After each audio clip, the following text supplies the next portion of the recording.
about to hear. I pray that you just bless the rest of the day.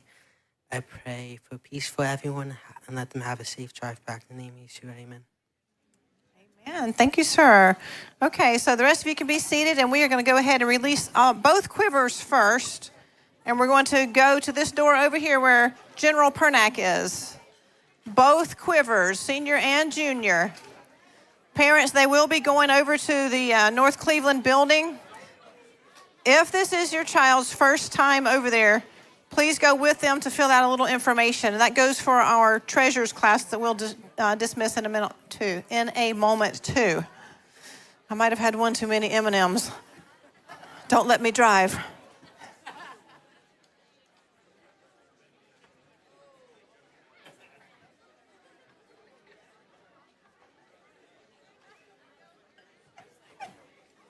Isn't that amazing? Like almost half of this building is emptying out with all these amazing young people.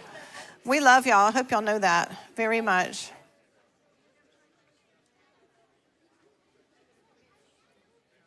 Be nice to your teachers. Learn a lot. And then be kind to your parents the rest of the weekend. And your siblings. And feed the pets and take the trash out. But that's all I'll say about that because it is Shabbat. And we have a saying in our house when we start getting off into the weeds of daily life is Shalom Behabet. It's like peace in the house. So one of our streamers gave me that little tidbit. We used to say something not quite as pleasant, So that just sounded better. Okay, I think we have all of our quiver and junior quiver out to their classes. So now we're going to release the treasures. And Miss Erin, is there any particular way that we're releasing them?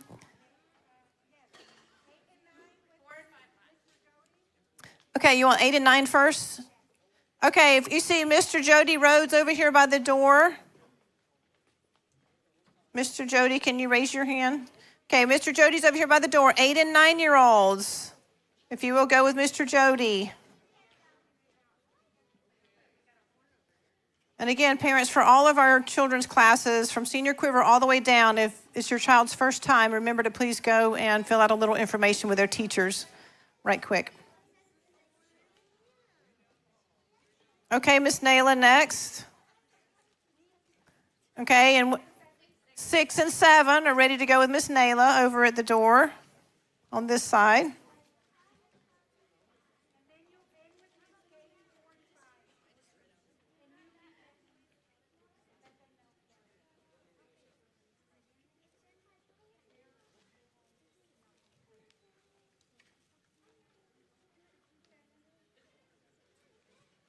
All those treasures are amazing, too. I'll tell you what, we have deep roots in this congregation. We're going to be around for a long, long time. Generations. Isn't that great?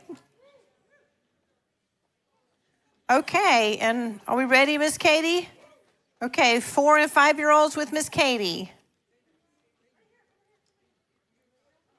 We need to pray for a situation for a 3-year-old class to be included because they're the only ones, because up until 2, they can go in the nursery.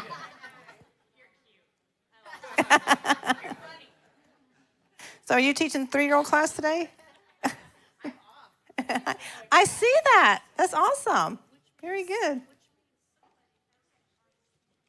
Right. Ginger is saying somebody does have the heart to do it. So if that's you, let us know.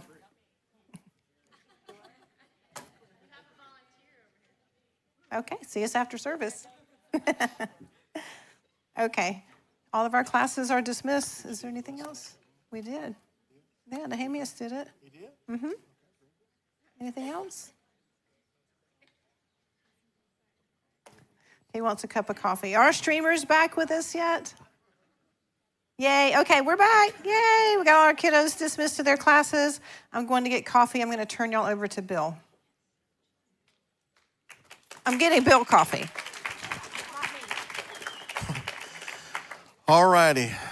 I had 2 enchiladas for lunch, and I ain't worth shooting right now.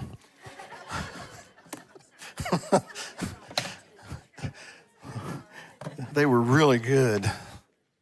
And I'm like, I don't know what it is about Mexican food. You eat it, yeah, you got to go to sleep. Yeah.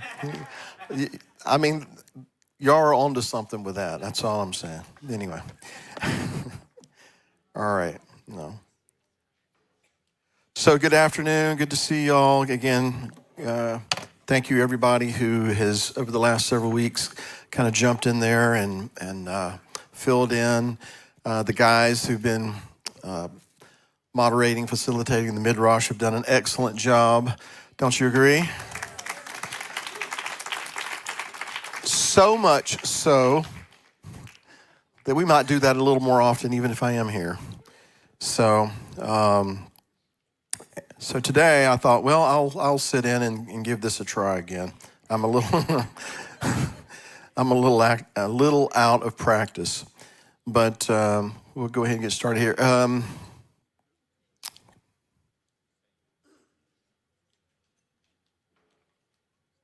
Elijah, would you consider helping me out today?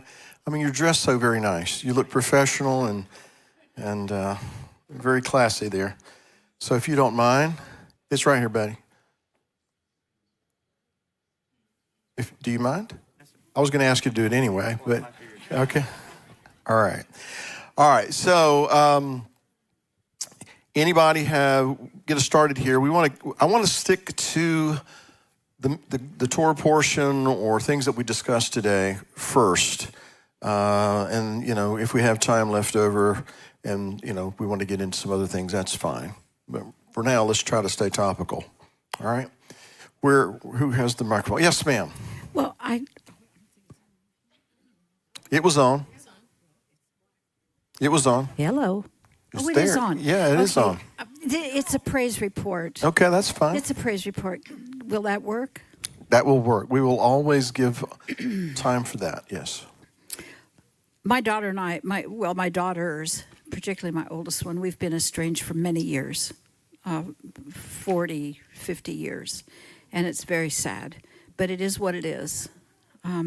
And I found her on Facebook a few years ago. And so every couple of weeks, I kind of just peek in at her life and see what's going on.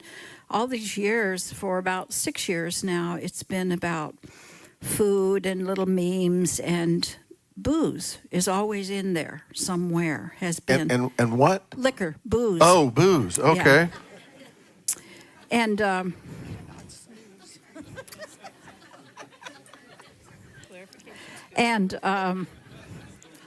I have prayed and prayed and prayed and prayed for salvation for my daughters and salvation for other prodigals that I know of. And I want to tell you, about a month ago, I checked in on her page. And praise God, it's nothing but Jesus now. And I think he got a hold of that girl.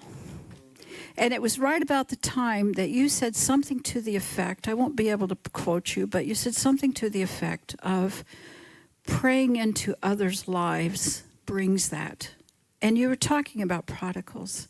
And do you know that I quit praying for them and I started praying for other prodigals with the same ardor that I did my own daughters? And it was like another week or so when I checked in on her page, and it's all about God. It's all about Jesus. So I just want to just praise God for that. He's not done with those kids. He is not done with them. What's their first names? Christy and Cynthia. All right, let's remember those names, okay? So when we pray. All right? Thank you. Thank you, and thank you for the teaching this morning. It was excellent, and I had not seen those Job and Moses lined up the way and compared the way that you did. It was an excellent teaching, and I thank you for it. And man, I'm glad to be a part of this, and I'm glad to have you all back with us. So good to have you back. We're glad to be back. I told a few people thank you.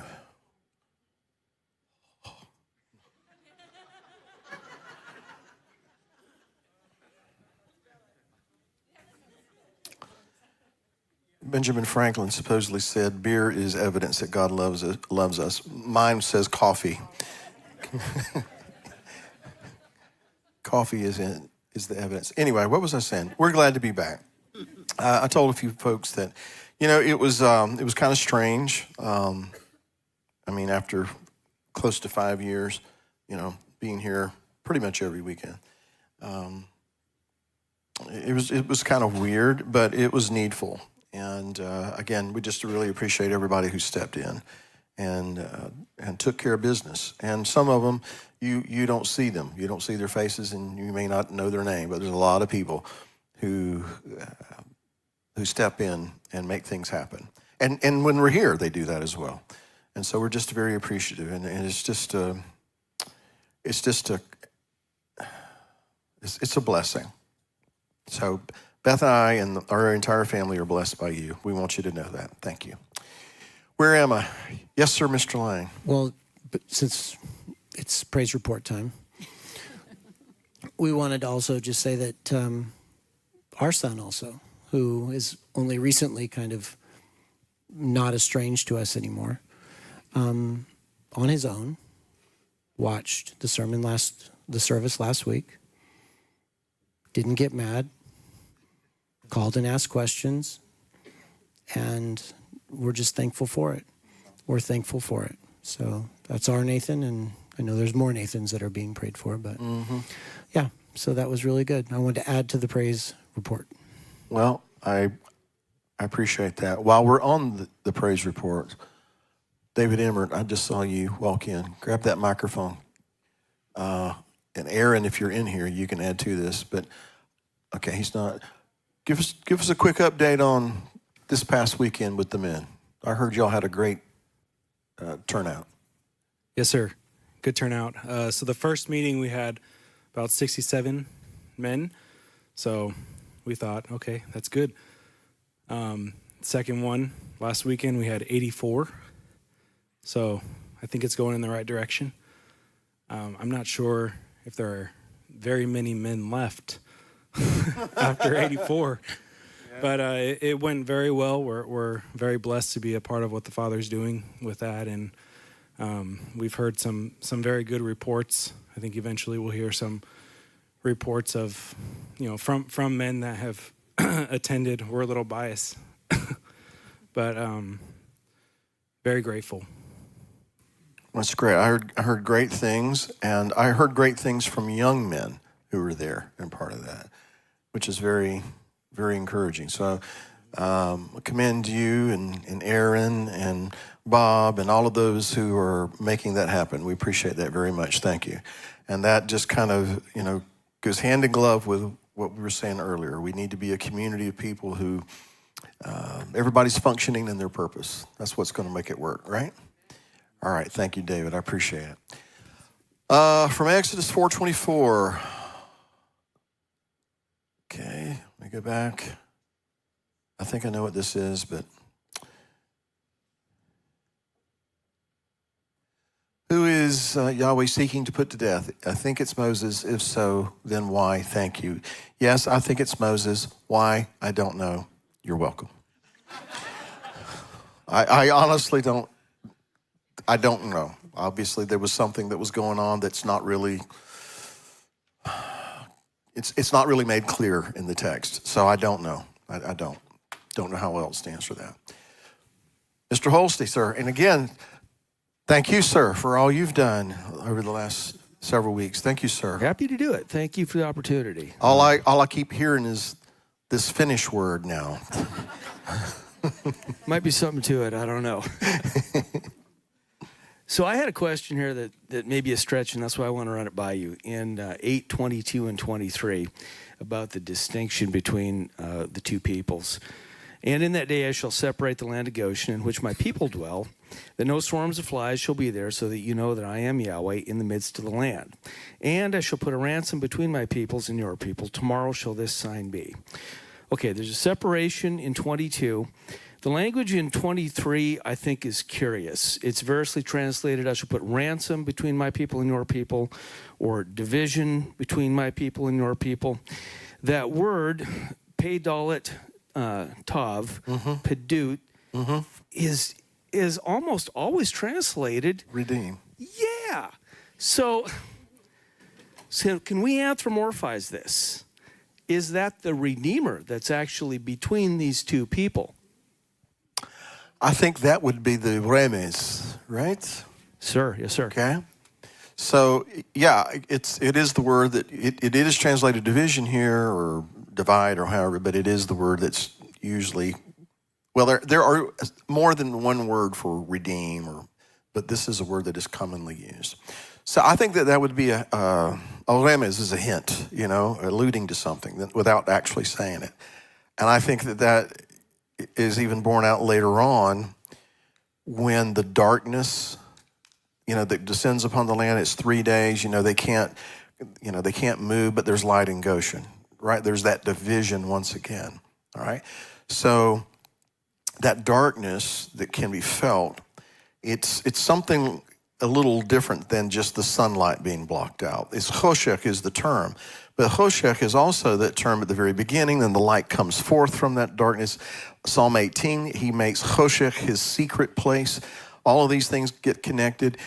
When they're coming out of Egypt and they're about to go into the midst of the sea, it's the pillar of the cloud, and it's darkness to the Egyptians. It is light to Israel. All those things hint at the Redeemer. All those things hint at the one who is in the pillar, right?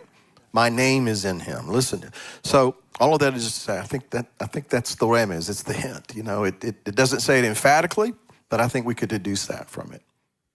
Yes, sir. Thank you. I just really wanted to personalize that. It seems in my spirit, I wanted to say that's a physical thing, not just an idea. Yeah, it's, well, to me, it kind of connects to this idea. He's the one who stands in the gap, right? He's the one who separates us from death, the curse, and all those things. Were it not for him, we would be subject to all of those things, right? So he steps in between those things on our behalf. So it's the same idea, at least in my mind. Very cool. Thank you, sir. Thank you, sir. Linda Storm, off subject. Sorry. So many needs, so many good teachers. Who or what should we do with offerings? Poor people, main fellowship, people in need. Who? Biblical answer, please.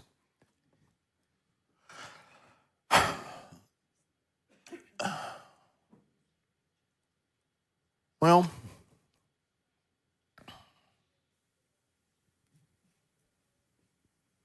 this is one of those things that, as far as I'm concerned, it becomes a personal thing between you and the Father. There is a concept of tithing. There is a reason that we should be willing to give sacrificially, in alms and things like that, even that go beyond tithes, offerings. We always need to be willing to help those who are in need, those who are less fortunate than we are.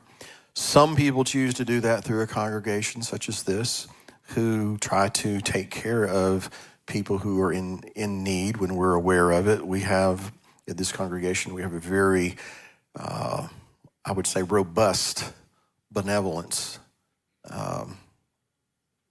situation. Is that the word? Okay. And there's a lot of people who, when they give, they want to designate it going to that, and it does. And this congregation does a lot to help people here, in-house, people in Africa, people in different countries, different places, different situations. So all of that is to say, some people feel that if there's a congregation that they have confidence in and they can meet certain needs by doing it that way. Some people know of just different individual situations. They see this person, they want to help that person, and they can do it directly. So I'm not one of those that say you have to do it this way, you have to do it that way. We don't have a temple where there's centralized worship for the entire body. One day that will be different, but right now we're kind of spread out throughout the world. So I would just say that if you feel like there's situations that you're aware of that you can help meet the needs of those different individuals, and you feel so led, you feel like that's the thing to do. I don't think there's anything wrong with that. If there's a congregation or fellowship who feeds you, and you feel that they're trustworthy, and you feel that they would be they would use those funds appropriately and in a biblical manner, then you would do that. But I'm not going to say this is how you do it and this is how everybody should do it. I just think you're going to have to, just be led of the Lord and to see what he wants you to do. And if you have a heart to be a good steward, he will lead you in the way to be a good steward. That's how I see it. Anyway. So, where am I? Yes, ma'am. Okay. Beth said something, which I was really happy to hear her again today, that I just really feel needs to be highlighted, but there's something I thought after she said it. And she said that, when everything is going good in our life, we usually don't really seek after the Father and ask him, am I doing do I need to do something different? And so I thought that was really interesting, because I thought, well, maybe could we avoid some of the trials that we go through if during the good times we seek him like we seek him in the bad times? Could we maybe avoid some of the things that we have to go through?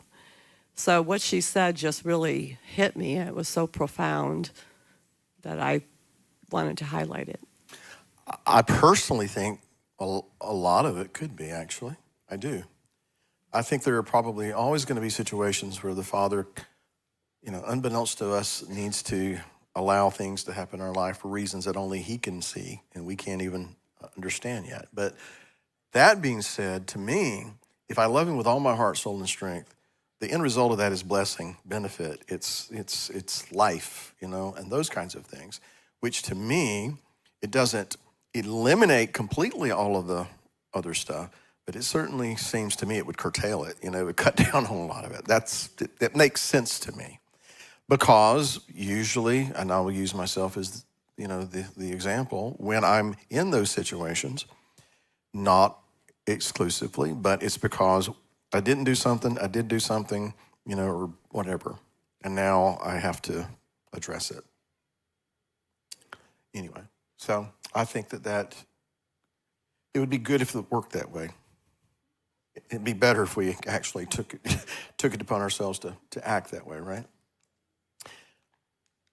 Amanda, 2 parts. Part 1. God will wait until hearts of those persecuting us can be seen like Pharaoh. Romans 11:25, the fullness of the Gentiles. If we are grafted and adopted into the family, are we not Israel?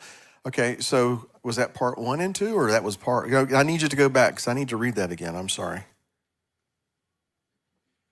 Can you back up, please?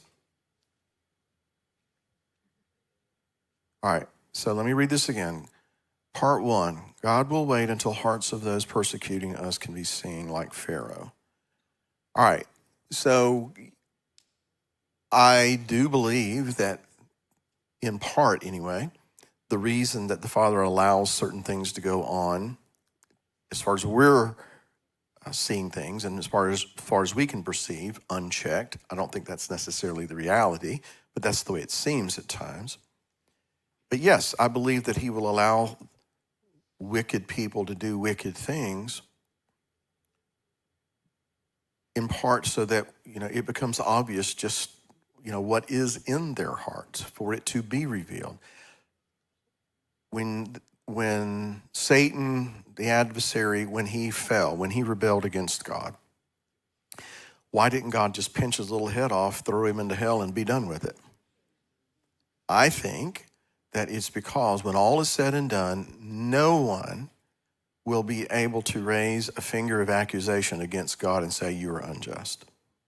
It will be because all of this has been revealed and everybody gets to see it for what it is. I think there's a passage in Isaiah, John or Stephen or somebody might recall the exact passage where, is it Isaiah 11, when you'll look down into the pit and you'll say, this is the one who was, terrorizing the nations, right?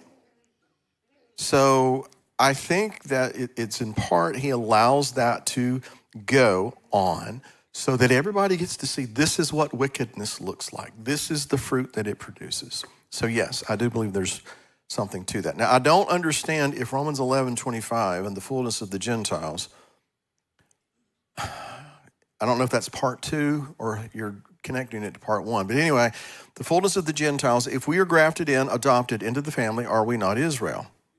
Go ahead to the second slide. This feels like it is alluding to those who are not followers, those still Gentiles. So could this have a similar meaning?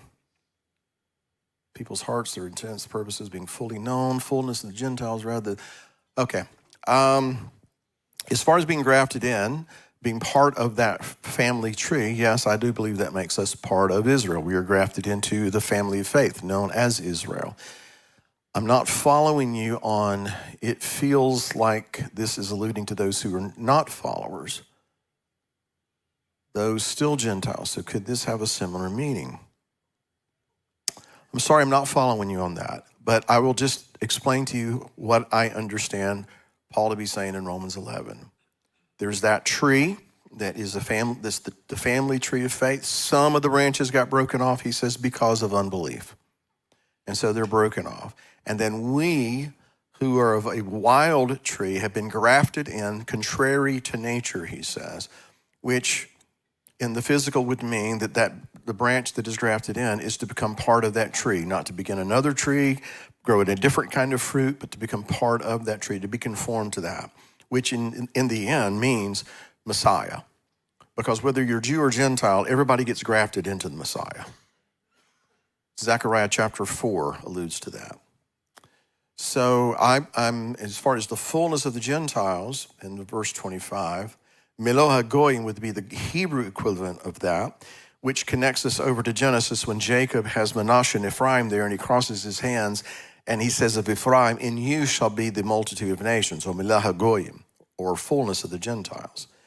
And so there's this idea that when we have been grafted into that tree, when we come into the fullness of that, we begin to produce the fruit of that, which I think there's evidence of right here in this congregation and other congregations like us, those who have known who the Messiah is, but now are beginning to understand that our identity is not some separate thing from Israel, but being part of believing Israel.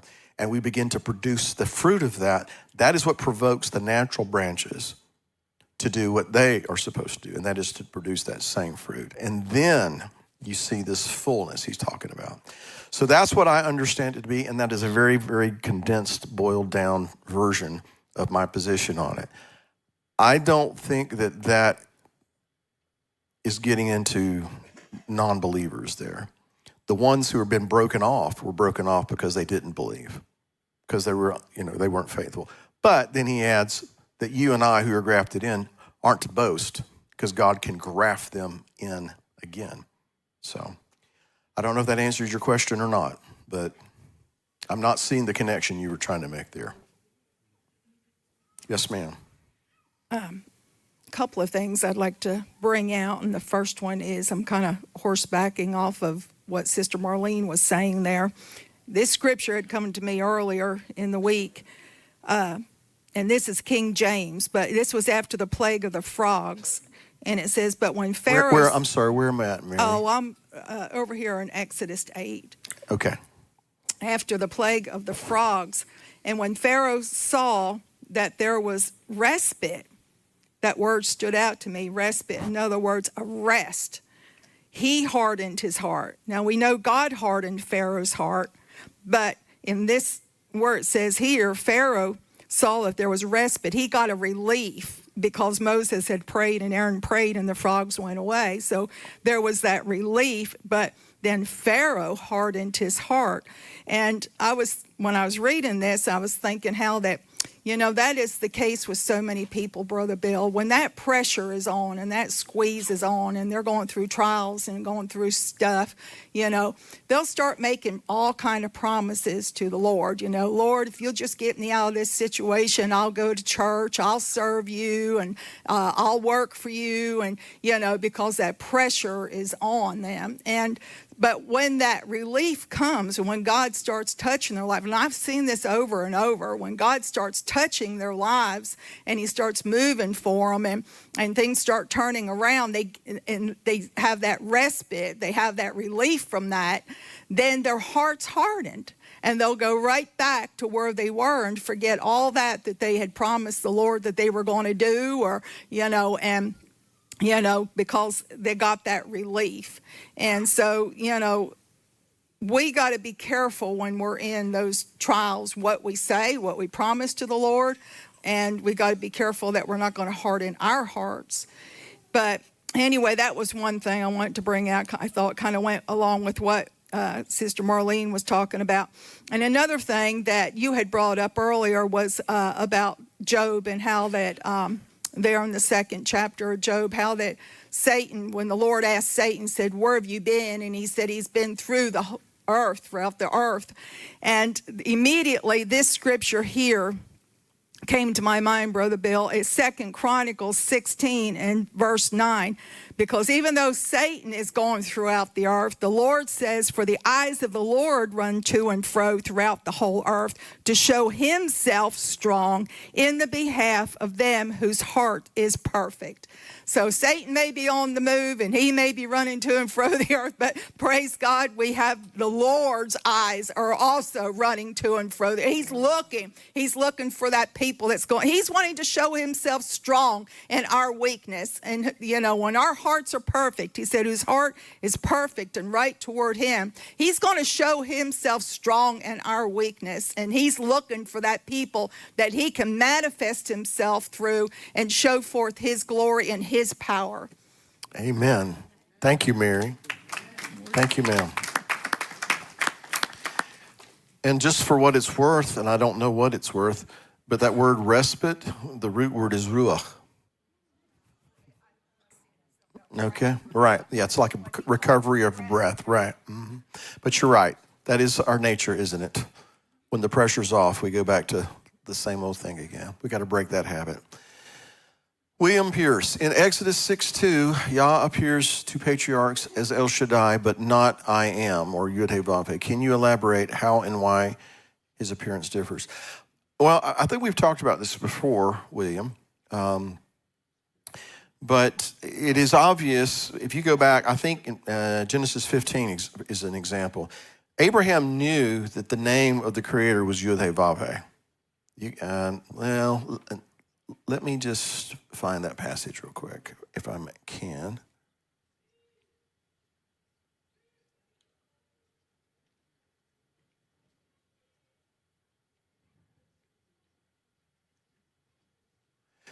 Yeah, in verse 2 of chapter 15, and Abram said, O Lord Yud-Heh-Vav-Heh, O Lord God, Adonai Yud-Heh-Vav-Heh. So he was aware that his name was Yud-Heh-Vav-Heh, Yahweh. The difference is when he says, but by my name Yud-Heh-Vav-Heh, I was not known to them. It's not that they were unaware of that. It's that their experience, their relationship with him was not as with Yud-Heh-Vav-Heh, but as El Shaddai. The word is yada, to know. Adam knew his wife. He was intimate. They had that very close relationship.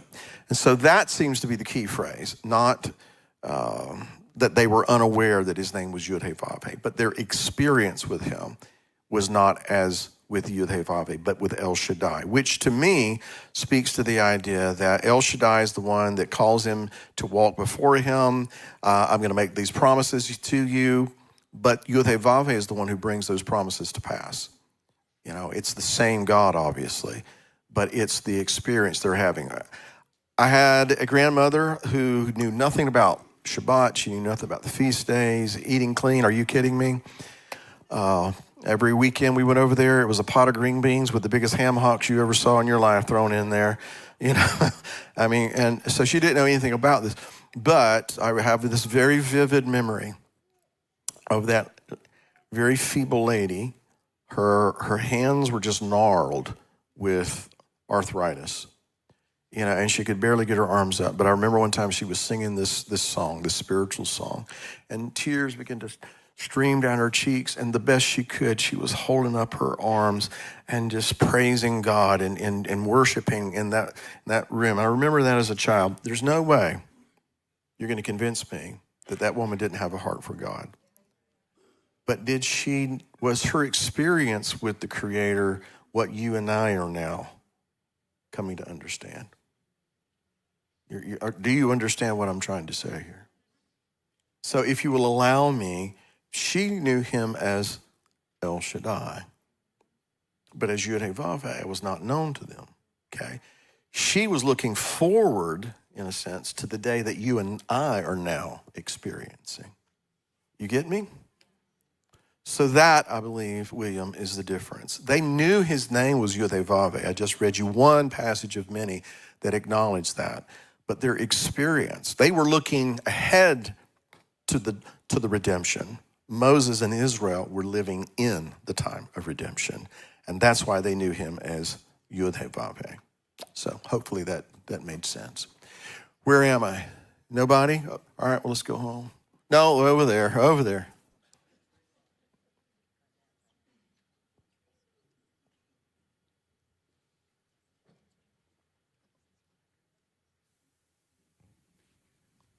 First up, welcome back. It's good to have you and all the rest of the clouds back. Thank you. So all week I've been struggling to make a decision, and I'm like, right before service, I asked the Lord, I go, if Bill says anything, please let Bill say something that helped me make or influence my decision. And right away you go leadership, and I'm like, there you go, there's my answer. And Are you taking over? Oh, no. I'm playing. No, it's exactly what I needed to hear, and what you said about, it shouldn't, we're all Billaholics. We know that it shouldn't be just one person, a good leader. Yeah. A good leader will, spread, his information with his community, with his group, he'll share the knowledge that way other people can rise up. We shouldn't be stagnant. We got to keep flowing. We got to keep going as a congregation. So, yeah, just like what you said today. Well, I'm glad that helped you. So what is it you're wanting to do? We should have a conversation later, perhaps. Just a new position in my job. You know what I mean? Okay. Sometimes I don't like going outside my comfort zone. But I just feel I just can't be in that comfort zone. I just got to keep going up and up and up. I don't think serving God has ever been comfortable or ever will be. I don't think that's part of it. It's going to be uncomfortable the entire time. And so if we're living in our comfort zone, then our flesh is comfortable. That's really what that's saying. And if our flesh is comfortable, we're going to get in trouble. So, congratulations. Thank you.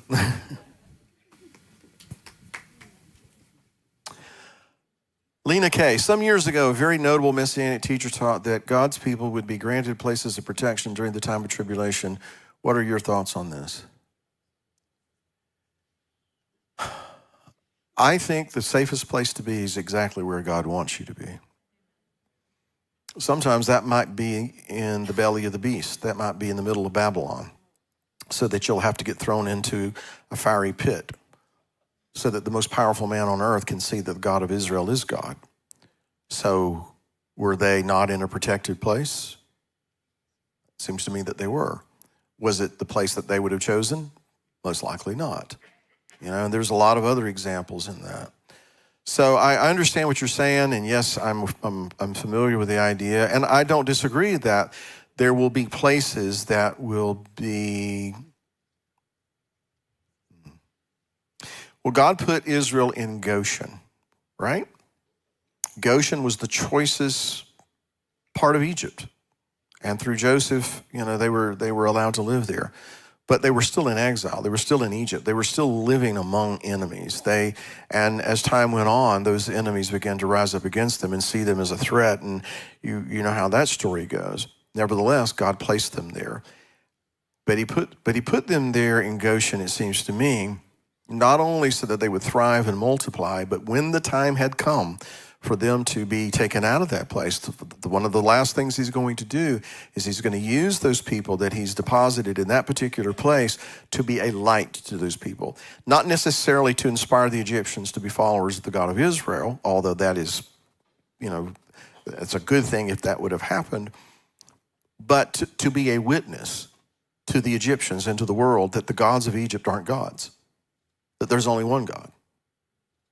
So those places that you're talking about might not be exempt from the world and the world's glare and that kind of thing. But it could be, and I expect that it will be, that those places will be in the middle of, the worst the world has to offer, but God will have it that he will set a distinction, just like we were talking about earlier. He'll set a distinction, a division between his people and the rest of the world. And not because we're all that great and wonderful, but because he's trying to make a point to us and to the world, that he is able to set a distinction between his people and the nations. Israel, the land of Israel, where everybody wants to go, where the Messiah is going to rule and reign from, look at that neighborhood.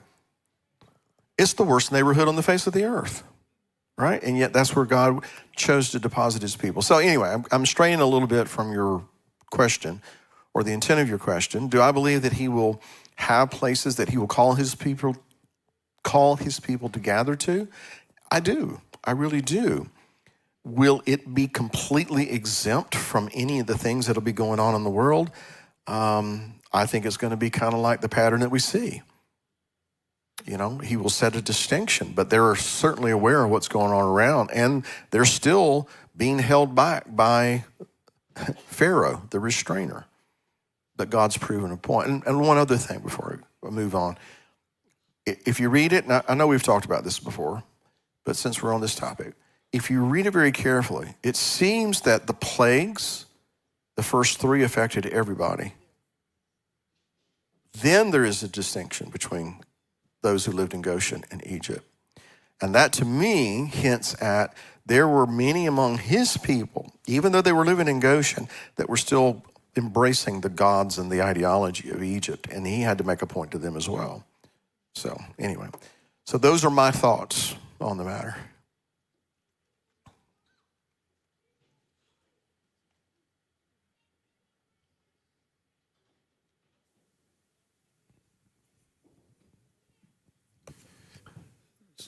Howdy. I guess so. 2 questions from reading the Torah portion. Any significance on first sign? Aaron. I'm sorry. Say again. On Hello? any significance on what? On the first sign, we have the serpent. Oh, okay. Swallows the magician's serpents, but then. Seems to be no comparison in any of the other signs where the sign that Aaron or Moses, displays overshadows the others. Does that make sense? Like when we do the water to blood, I mean, the magicians, do their parlor trick and imitate it, but then there's no comparison made in the scripture between the two or any of the others. Where, Okay, I think I understand what you're saying. Yeah. Because when Aaron's rod swallowed up theirs, it was like a demonstration that It was Aaron's rod's more powerful than theirs, right? Yeah, But we didn't see anything. You don't see any other comparisons in the other Okay, I got you. signs. Good question. I don't know that I have the answer to that, but what it does provoke in my mind is, and I'm trying to find it here.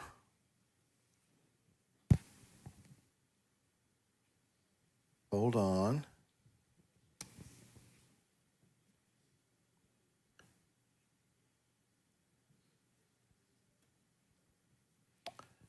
All right, well, probably sped through this too. All right, here it is. Okay. All right, so you've got the first sign was the serpent. Okay. But the blood, the water becoming blood was the first of the plagues. Right? Okay, he was performing the same sign for Pharaoh that he performed for the elders of Israel. They were performed for them so they would believe. Pharaoh's magicians copied it, so to speak, and Pharaoh didn't believe. But the water into blood is the first of the plagues, right? Right. All right. So what is important about it to me, and this is one of the reasons that I believe the first three plagues may have affected everybody. So you've got, all right, make sure I got this right. Y'all have to pardon me. Like I said, I'm a little out of practice here. So we have water into blood, and then we have frogs, or as they say in the South, frogs. And then after the frogs, we've got these gnats or these, whatever these bugs were. The dust becomes these gnats, and they're everywhere. Here's what kind of puts an end to that, the magicians trying to copy and show that they can do anything that Aaron can do. It says that in verse 14, the magicians did so with their secret arts to bring forth gnats, but they could not. And there were gnats upon man and upon beast. And then the magician said to Pharaoh, "This is the finger of God." And so, to me, that's kind of what it was all leading up to. He kind of, I'm putting words in here that aren't really written. It's just my way of thinking. God's just kind of leading them along, Yeah, they can copy this, they can copy that, but it's kind of building to a point, and he gets some, and he shows Pharaoh that they are not going to be able to copy this, and they're not going to be able to replicate anything after that, because this is the finger of God. This is the hand of God. This is not some magician's trick, So that's the important point as far as I'm concerned. As to why there's not some one-up, God one-upping him on the blood or the frogs, I don't know. But he kind of shut them down completely when they couldn't replicate this, and the magicians had to confess, this is the finger of God.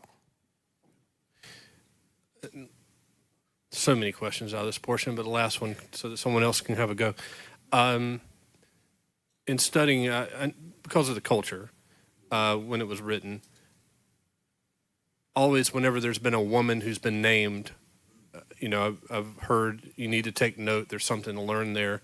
So in this portion, you have Moses' mother, sister, wife, and Aaron's wife. Any takeaway from that as to? Generally speaking? Sure. And you got the two midwives. Let's not forget them. Okay. Without women, there wouldn't be an Israel. Sometimes men, tend to focus on the fact that you got, Abraham, Isaac, and Jacob, and all this guy and that guy. But there's been many women that God used, and to bring about the redemption of God's people. Those two midwives, without them standing up and saying, we're not going to do what Pharaoh asks us to do, then what happens there? You've got Jochebed, who very bravely, courageously, I would assume, puts her life on the line to some degree, and puts her baby in that little basket. And then we got Miriam, who's going to be brave enough to keep an eye on it. And, for that matter, we've got Pharaoh's daughter, who knows that this is a Hebrew child, and yet she's going to take this child as her own. So there's a lot of women that God used and has used, and I believe still uses, in the redemptive process of his people. So I think that's one of the significant reasons that all these people, or all these ladies, are mentioned. There's probably other things. Did that even I'll take it. Scratch the surface there? Sure.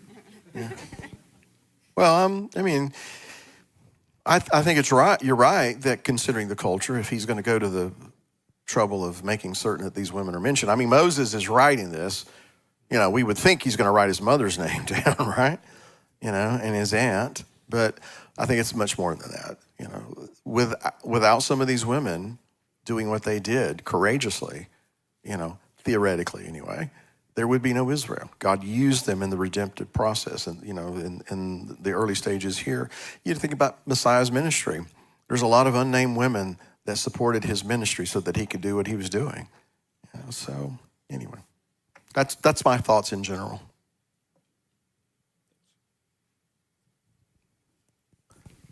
I know, I've just made some men mad out there, right? I'm playing. Hello, Bill and JT. Bill, you mentioned ham hocks. I know people who eat ham and they love the Lord. Will that stop them from going to heaven? And how can I tell them different? Thank you. I do not believe that the power of pork can override the power of the blood of the Messiah. I just don't. Now, a lot of people who love that, I dare say a lot of them, most of them, are probably still of the mindset, because this is what we were taught, that those kinds of statutes don't apply to us anymore, and we won't get into all the reasons why. But I think that many of those people are still under that mindset. I know that I was under that mindset. So now that I have, come to see that differently, I understand that for me it would be wrong to do it. And I'm not going to. If I did, do I believe I'm condemned to hell? I do not. I do not. I do not believe eating bacon sends you to hell. I believe that eating too much bacon will send you to heaven a lot sooner than you were supposed to get there. It's about the temple of the Holy Spirit and keeping it clean, keeping it, uncontaminated. And there are just some things that we can devour and put into our systems that are not healthy for our systems. They're not good for our systems. And so what kind of a testimony do we present to the world when the temple is dilapidated, unhealthy, diseased, and all of these kinds of things? So I think that has a lot to do with it. And the fact that our Father just wants us to be healthy and says, don't do this, don't eat that, and be healthier people. I think that's what it is. But do I believe that eating a ham sandwich condemns somebody to hell? I do not. I do not. I think the power of the blood of the Messiah is far superior than any, shrimp cocktail or BLT. Again, to balance it out, now that I know, to him who knows to do right and does it not, to him it is sin, right? And so I don't need to do those things because I am aware now that I have a responsibility not to do that, to do this, those kinds of things. I just believe that the power in the Messiah outweighs anything and everything. And his mercy and his approach to justice and is a lot different than ours. Did that make sense? Does that resonate? Is everybody okay with that? All right. Now, that doesn't mean, Becca, that you should go eat a ham sandwich. I mentioned ham hocks because my grandmother, and we're going back 50 years now, was not aware of these things. At that time, I was not aware of them. 50 years ago, very few people were talking about these kinds of things. Yes, there were some groups that kept the feast and some groups that tried to eat biblically clean, but not to the extent that, we've been awakened to these things today. I don't think so. Can you testify to that, Jerry? I guess I just aged you, didn't I, Jerry? Yeah. But am I right? Okay. So we weren't as aware of this 50 years ago, and she was not. My point was with her is she ate these things that were considered biblically unclean, but I don't think that her heart was unclean. She had a heart after God, okay? Now, she died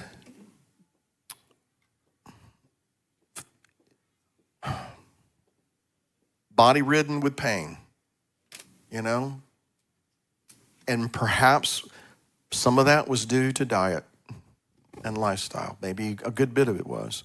And so there's reasons that God tells us, don't eat this, don't eat that. He wants us to be healthy vessels. Anyway, I'll stop there. Because when we get into food, people just go...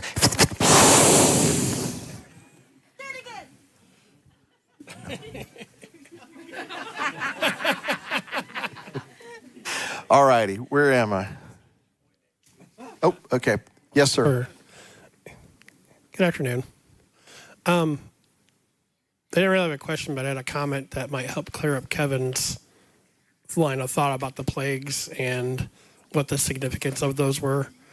Kind of. A long time ago, I heard a teaching about relating the plagues to the gods of Egypt. So each one of the plagues represented a certain god of Egypt that the Father showed through Moses that he conquered. And it got to the point that that's when the magicians realized that they couldn't replicate it, and they knew that the power was coming from Moses' God, and that even the parting of the waters had a symbolization of defeating the god of the water. And so if you look at it from that context, it helps you understand that a little bit of the purpose, not maybe the whole picture, but it helps you understand the purpose of the plagues and what he was trying to represent. But also, I think he was trying to represent that he was the ultimate creator and controller of the universe. This is exactly why I think and believe, and I think there's a passage that I can't recall where it's at right now to support this, but this is why I believe Pharaoh, unlike Cecil B. DeMille's depiction, that Pharaoh drowned in the sea. Right. Because Pharaoh was considered the heaven God and the earth in Egypt. Right. So he had to go into the sea as well. So. Yep. Yeah. And thank you. And I just wanted to also say, I hope that you and your family both feel refreshed and renewed. And you guys were missed. Well, thank you very much. Well, thank you. It's nice to know that we were missed. It is. I would hate to come back and people say, "Who are you?" Yeah, well, I was in the guest section. Yeah, right. No, it's. No, we do appreciate it. We do, and we do feel refreshed. At least I do. Do you? I'm not going to tell you that everything has been resolved. That we were facing as a family. It wasn't a vacation, that's for sure. And not everything is resolved. I would say, generally speaking, that it gave us an opportunity to focus on just the family matters, and not be distracted. And I hate to use that word, but not be distracted by all of the things that pertain to the congregation. And there's always something, there's always something going on. It just gave us the opportunity to focus on, just the things in our family that, were really kind of critical. I would say that generally speaking, that we were relieved to be able to focus on just those things. With some clarity of mind, I'd say.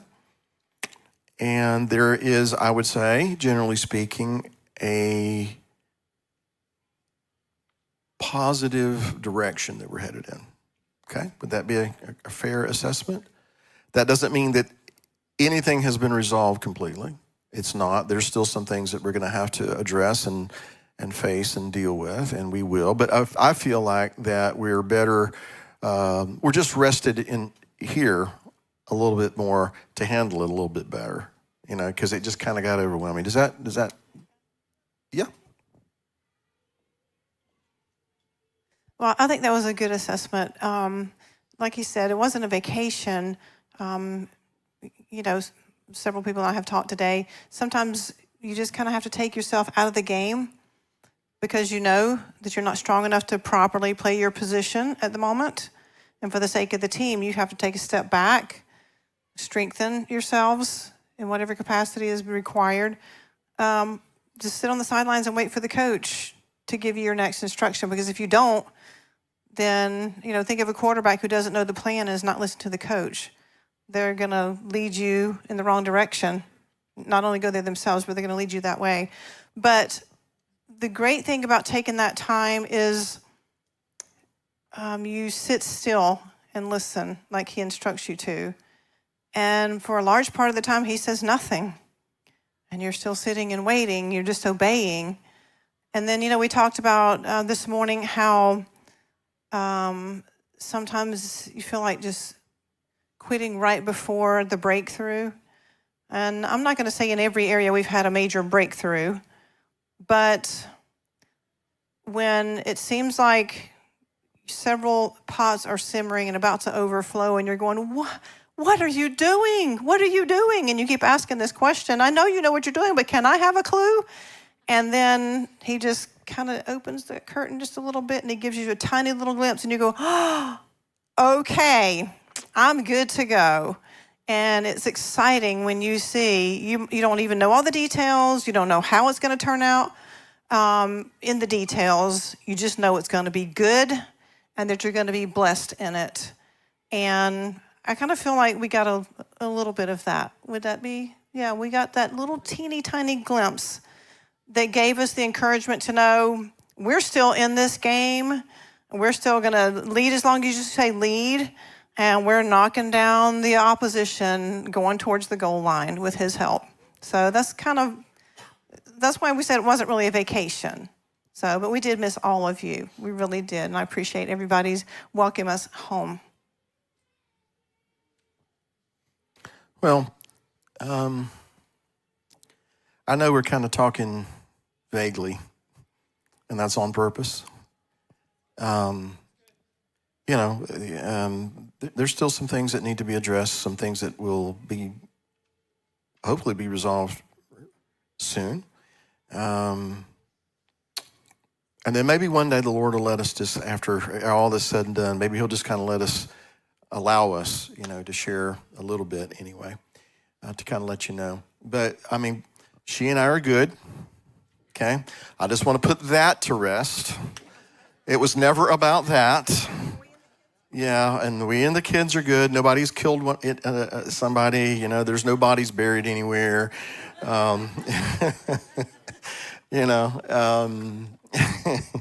So it's, people kind of can run with things a little bit. But just continue to pray for our family, for wisdom, direction, strength, courage, and the will to see some things through. I will tell you that in time, you will start to see some of the adjustments that we're having to make in our personal lives. You'll start to see the effects of that in this congregation. I don't say that to be a bad thing. I think it's a good thing. But, it's possible that some things might look a little different, as we go forward, because part of this has been that we need to learn how to better shepherd this congregation. And we can't shepherd this congregation effectively, rightfully, if we're weary and worn out all the time. I guess that's the best way to put it. Okay? So that's all I got to say about that. All right. For now. Advice for new believer coming to Torah and trying to wrap your head around revelation and prophecy with a question mark. So I guess you're asking for advice. One can start to feel fearful when walking into the newly unknown, or like, quote, where was I all this time? Well, as far as the whole idea of prophecy, revelation, and connecting that to feeling fearful, I am going to assume what you're saying is that looking at all the things that are described, it could create fear. God never gives us anything like that to make us fearful. He doesn't try to scare us. He does try to prepare us. Surely the Lord God does nothing except he first revealed a secret unto his servants, the prophets, and imply that the prophets are to go to the people and tell the people this is what the Lord is about to do. He always allows his people to know in advance what he is about to do. And if he lets us know in advance what he's about to do, it should kind of give us an idea what we need to be doing. If we know the bridegroom is coming and we only have a lamp with oil just enough to get from where I'm at right now to the wedding chamber, I probably should take some advice from the wise virgins over here who thought it would be a good idea to go out and get an extra vessel, fill it with oil, because the bridegroom doesn't always come back when I'm expecting him to. In other words, if he tells us these things in prophecy, it is, part of it anyway, is so to provoke us then to take measures that we're prepared to be the people that he's called us to be during all of these things. I feel like Jeff Goldblum when I did that. And yes, and anyway, I need more coffee. Anyway, yeah, I really do. In Proverbs, what does it say about the ant? When he knows that winter's coming, what does he do? He stores up in the summer, right? And why does he do that? So he can continue being an ant during the winter. If God tells us these things are happening in advance, why? So that we continue to be the people of God, what he's called us to be, occupy until he comes, light in darkness, city set upon the hill, even when everything else around us is collapsing, to be equipped to do the things that he's called us to do, not to be survivors. I haven't found one time in Scripture that you and I are called to be survivors. We are called to be overcomers. Okay? So I'm kind of making the assumption that this is part of what you're talking about, coming into Torah, trying to wrap your head around Revelation. Look, everybody's still trying to wrap their head around Revelation. Okay? Some of what's in Revelation, I don't think we understand until it's all said and done and we look back and go, oh, that's what he meant. So don't feel like you're the Lone Ranger in that. But as far as feeling fearful, I don't think that God has told us anything in his word whereby he wants us to be fearful of those things. He wants us to fear him. And if we fear him, if we put him and his kingdom ahead of everything else will fall into its place. Anyway, I guess that's enough on that. Yes. Yes, ma'am. Hello. Hello. A comment and a question. Okay. First, the comment for Beth, which I know she stepped out to get you coffee. Yeah, she's doing something very important right now. It's very important. Yes. I totally identify with cooking in that kitchen with the pots boiling over. That's my life right now. So everything you guys have said, as I'm praying for my family, I am praying for your family. And I don't know what I'm praying for. I'm praying for God's will in both of our lives. So, and I know that he's got us. And I just the more I pray for other people, as someone else said, it helps me with my own issues that I got going on. So yeah, the pots are boiling over, but it's okay. Second one is the Haya Hove Yavo. I really loved that. I just wanted you to explain, it's all in his name. I get that. And the past, present, future. I get that. All the tenses are in the name. I just didn't know if you were saying that was the I am that I am or Haya. I can't remember. All right, so Yud He Vav He. Mm-hmm. You know what I mean by that, right? Yeah. That's the name Yeah. of the Creator. Some people pronounce it Yahweh, all these different pronunciations. The idea is that it comes from a verb, Haya, okay, which is He, Yud, He. So we got 3 of the 4 letters of the name right there, okay? And Haya means to be, to exist. So when he said to Moses, you tell him I am that I am, Ehyeh Asher Ehyeh, okay?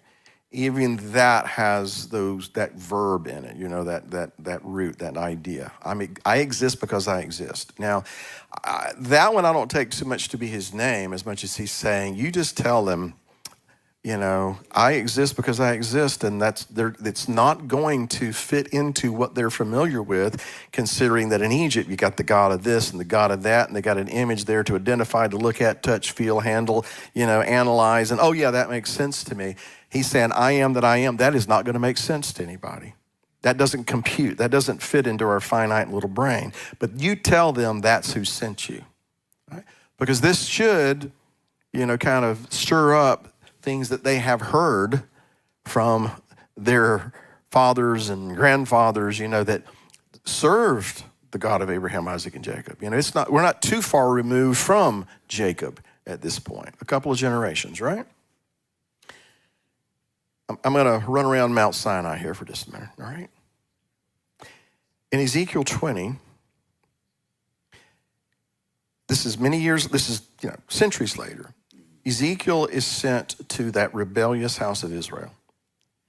And in chapter 20, there are a group of elders of Israel who are coming to Ezekiel to inquire of the Lord. And what they want to ask is, why can't we just be like everybody else? Why can't we be like the rest of the nations?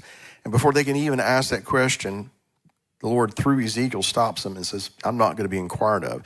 And he goes through this history of Israel. You've been rebellious like this all your life, you know? And he talks about how that when they were in Egypt, he told them to put away the abominations which are before your eyes and all these idols of Egypt, but you didn't. You rebelled against me. Some of you wouldn't do this. Here's my point. There was a lot of people that, you know, are unnamed in this Torah portion, you know, the people of Israel, who knew about God, but they didn't yada. They didn't know God. There's a lot of people in this world today, there's a lot of people who go to congregations, and not just mainstream churches, this includes Messianic congregations, who know about God, but do they know God? Because in Ezekiel 20, he makes this point, because if you knew me, I wouldn't have to tell you to put away your idols and all these abominations which are before your eyes. But you just know about me. You don't really know me. You follow me so far? Yeah. So he's telling Moses to go talk to a people who have begun to identify with the gods and the mindset and the ideology of Egypt. Who shall I say, which God shall I say sent me? You tell them the one that exists because he exists, who's not going to fit into their little box anywhere. All right, so that's what that's about as far as I'm concerned. Okay? Okay, last Now, part is to come. Pardon? Okay, so going back to the name, if it comes from that root verb, to exist, then what you've got, haya, hey, yud, hey, that's the past, you know, past tense. Hove, hey, vav, hey, that's the present. And then yud, vet, vav, aleph, yavo, future. So when you take all of those tenses of that verb, you have the letters of yud, hey, vav, hey, present there. So he was, he is to come. So there is no God that can be beside him. There is none like him, because there is no God that was, that is, and will come. All of the gods of Egypt were overturned. They've all been shown to be fallacy and false gods and nothing gods. And even the gods of today will eventually be overturned. And, you know, whether it's Wall Street or Hollywood or this or that, all of the things that people idolize and make their gods, all of those things will be overturned, because in Hebrews chapter 12, anything that can be shaken will be shaken. And the only things going to be left standing are the things that are true and the eternal, right? So that's the essence, I guess, of the name Yud He Vav He. It's to me, and there is a correct pronunciation, don't get me wrong, but to me, the issue is not about how you pronounce it, it's the power that is in the name. It's the authority that is in that name. It's like the name Yeshua. You know, most of us were introduced to the Messiah by the name Jesus, and I don't cringe when somebody says Jesus. I don't have a problem with that. I know who they mean, okay? They're not saying Jesus, they're saying Jesus, all right? So I know who they're talking about.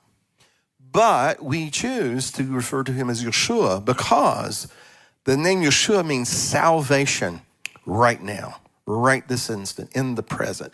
And so there is power in that name. But let me tell you this, and I know I'm rambling all over the place here. Have I ever told you this story?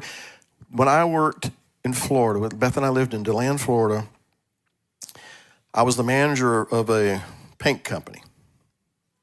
Sherwin-Williams. Anyway, I have nightmares about being in that paint store. No offense against Sherwin-Williams. It's good product, bad memory, that's right. Anyway, there was one day a young lady worked there. She come running in, and she said, Bill, call 911. There's a man who's passed out here on the sidewalk. So I turned to this girl. I said, call 911. And I went out the sidewalk to investigate. And there was a man laying flat on his back. He was on the sidewalk. His wife was hovering over him. And she's like, no, God, not now, not now. And he was turning gray. And he went like this. And I just like, and all I did was I took my hand, I put it on his forehead, and I said, Jesus, touch this man. I didn't say Yeshua. I said, Jesus, touch this man. But he knew who I meant, okay? And all of a sudden, his eyes went from being fixed to unfixed, and he took air into his color returned to his face. They took him to the hospital. Turned out he had a massive heart attack. He came back and told me a story that I'm not going to relate here. Point is, there is power in not how it's pronounced so much as what it is about, what it stands for. You know, the authority that is in that name. Now, I choose to refer to him as Yeshua because now I know that in 2,000 years ago, very few people called him Jesus. Okay? Yeah. And if you want to get real technical about it, and I'm rambling, aren't I? No? Okay. All right. Do you know that even saying Yeshua, we're not saying it exactly right? Because the I-ing, this is getting real technical here, the I-ing in the name Yeshua has a guttural sound, and most of us can't make that sound. So technically, nobody says it exactly right. All right? But I'm not worried about that. He knows who I'm talking about, you know? So the name Yud-Heh-Vav-Heh. So we're coming around to the back, the front part of Mount Sinai again. The name Yud-Heh-Vav-Heh, however it's pronounced. And I respect that person's opinion. I respect that person's opinion. But what is most important to me is that it is the authority that is in the name. He is the only one who was and who is and who will be all at the same time. He's the only one. And when we recognize that and we call upon him, he hears. And when we function in the authority that is given to us by him through his son Yeshua, there is power in that. There is ability in that. And these are the things that we need to understand. And so if I can flip the coin over real quick, you didn't ask for all this, but look what you did. I did. How do we profane his name? Not trusting him. Is it we mispronounce the name? Or is it when we are walking and behaving, speaking, and thinking in such a way that it brings reproach upon his name? In Ezekiel 36, he says, you know what? When I'm going to gather you from all the nations and I'm going to cleanse you from all your filthiness, it's not because you were great and wonderful people, because you profaned my name among the nations. But I will be hallowed in the eyes of the nations when I start gathering you unto myself. Anyway, so I don't even know if I answered your question at this point. I'm going to say this. I always say God's timing is perfect, but walking that is a little harder when you're actually in something to actually believe that he's got you and his timing's perfect, because I'm living that right now. But I'm also living proof that his timing's perfect because I've seen it time and time again. And now I'm just having to walk through something and wait. But understanding how his timing is perfect that's what I was aiming for with this new favorite note in my Bible. I love his name. I don't know if I'm saying it right, but I know my heart is to walk it right, and believe his name right. And so, yes, I got saved with the name Jesus too. And I know what that means when somebody else says it. But it's really about the fruit. And anyway, you get it. Yeah, this is probably one of my favorite notes in my Bible that I'll just keep because it makes a great understanding for Yod-Heh-Vav-Heh. It means so much.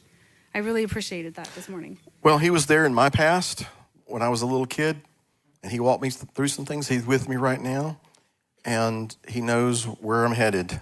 And he's already there. He already sees it, And so I trust him to guide me there and guide my family there and guide us there, right?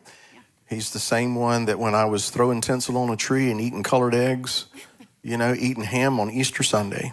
And yeah, I ate ham on Easter Sunday. But he didn't throw me away. He just showed me a better way. And he's brought me to this point. And because he is Yahweh, he is to be, then I trust him and believe that he will take me the next step where he wants me to be, where he wants my family to be. So that's what his name is all about, in reality. Thank you. Yes, ma'am. Thank you. Sally Sullivan does Mahala Goyim. Okay. Milo Hagoyim. I must have said it too fast. Milo Hagoyim. Does that have anything to do with the new name in the white stone in Revelation 2:17? I don't think so. Could be, but I don't think so. Where am I? Oh, yes? Nobody else? Anyone else have a thought, comment, question? And if we have any more from online?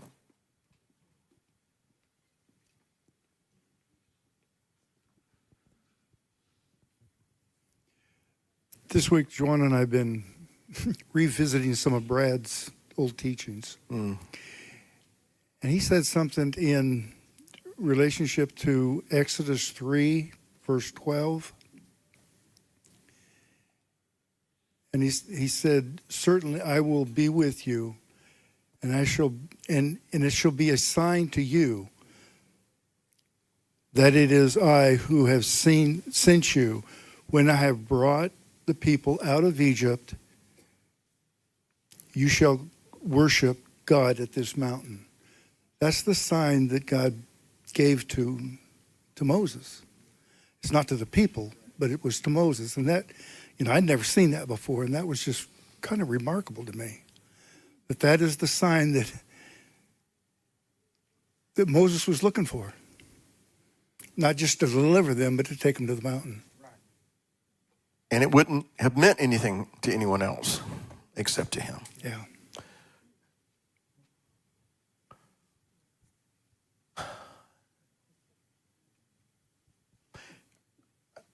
I only know how to do this by, kind of using myself as the example again.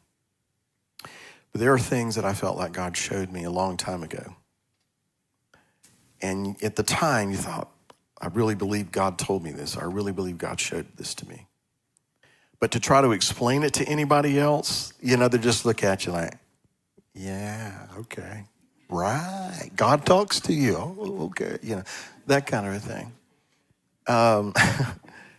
But then, years go by, and then all of a sudden, boom, there it is. It happens. And it's just his way of saying, yes, I am confirming to you that this is the sign that I spoke to you, I've led you, this is where you're supposed to be right now. That makes sense to me. I heard Brad talk about that a long, long, long time ago. And I'm like you, until I heard him talk about that, I'd never seen that. And I thought, anyway, but it was a sign to Moses. And I can only assume, and maybe that's not the right thing to do, but, just the little small role that Beth and I have in leading a congregation, it's very comforting for the Father to give you that little bitty indicator that I'm still with you, you're on the right track, that kind of a thing. Can you imagine leading millions of people out of a life, the only life they've ever known, taking them out into nothing, barrenness, and having the weight of, oh boy, I'm in it now. But then when you get to the mountain and he appears on the top of the mountain to know, yeah, he's with us. This is going to work. That had to be something. Yeah. So yeah, that's great. Thank you, Jerry. Yes, where am I? Yes, sir. Yeah. Is there any parts of this portion that would relate to sections of Revelation? And is there anything that might, any thoughts that you might have that might also relate to current events? Well, in terms of Revelation, first of all, what is the revelation? It's not the revelation of the Antichrist. It's not the revelation of the tribulation. It's the revelation of Yeshua the Messiah. That's what the revelation is really all about, who and what he is. That he currently, is an advocate for us right now, serving as our heavenly high priest, and he is going to return as king. So it is a revelation of who he is, what he is. But because of who he is, and we are in him, it also has some revelation about who we are supposed to be. We're supposed to serve as priest of the Most High God. So that being revealed about who and what we are should give us provocation to start behaving that way. Now, how does that relate to the Torah portion? just these few chapters, maybe I'd like to expand it maybe a little bit. Go ahead. Okay, Yeah, go beyond ahead. just these few chapters, the whole Exodus story, right up in, for instance, when you get to Exodus 19, when he does bring him to the mountain to worship on the mountain, in Exodus 19, he tells Moses, you tell the children of Israel, you saw what I did unto the Egyptians, how I bore you unto myself upon eagle's wings. Now, if you will indeed hear my voice and keep my covenant, then you shall be a peculiar treasure unto me above all peoples. You will be a kingdom of priests and a holy nation. So there's that idea that he's calling forth a kingdom, a priest kingdom, priest unto the Most High God. And so that connects in one thread that connects to the book of Revelation as it relates to our heavenly high priest and those who are in him we serve as his priests, as a holy nation. That's what Peter talks about. You're a royal priesthood, a chosen generation, that you should show forth the praises of him who's called you out of darkness into his marvelous light, those kinds of things. So in that very general way, yeah, I think there's a connection. If I think about it long enough, maybe I could come up with some specifics. As it relates to current events, I have felt this for years now. This past tour portion and this one and the one, after.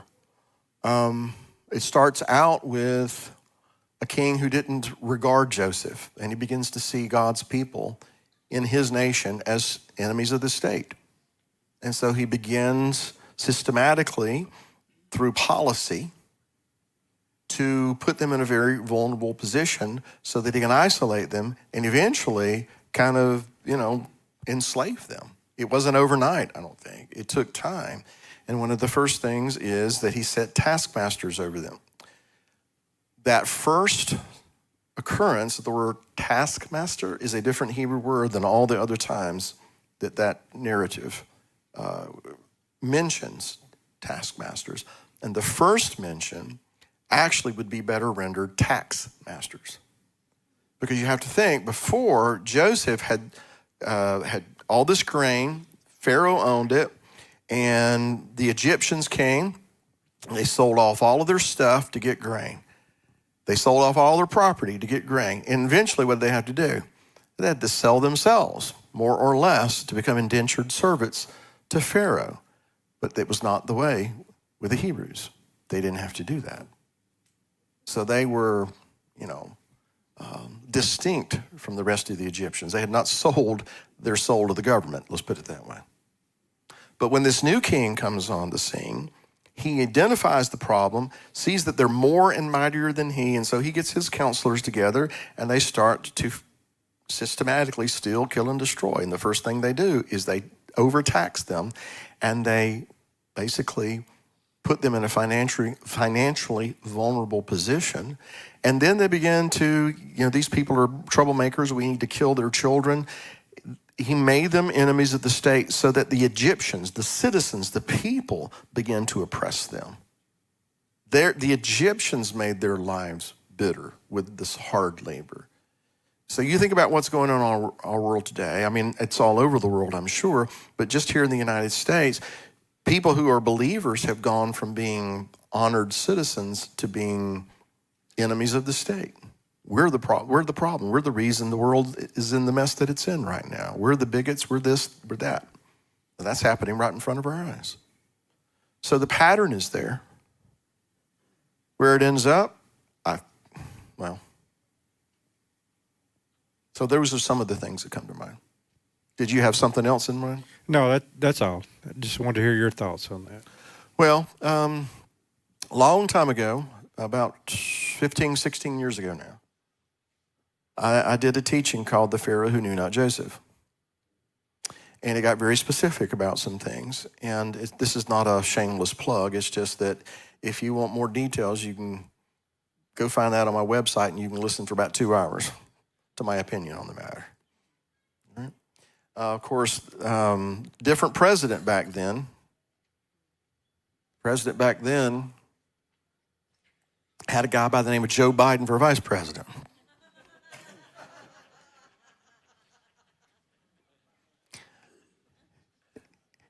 All right, any other questions?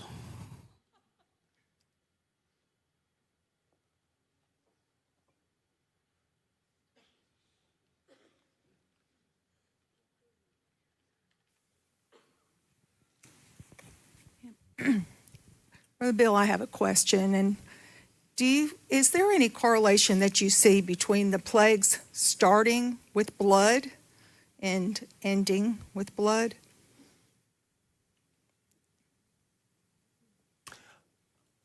I don't know that I've ever thought about that,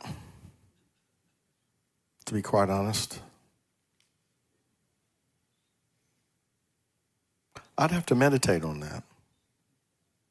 I don't know that I've ever thought about that. Yeah. Well, it came to my mind when I was reading the Torah.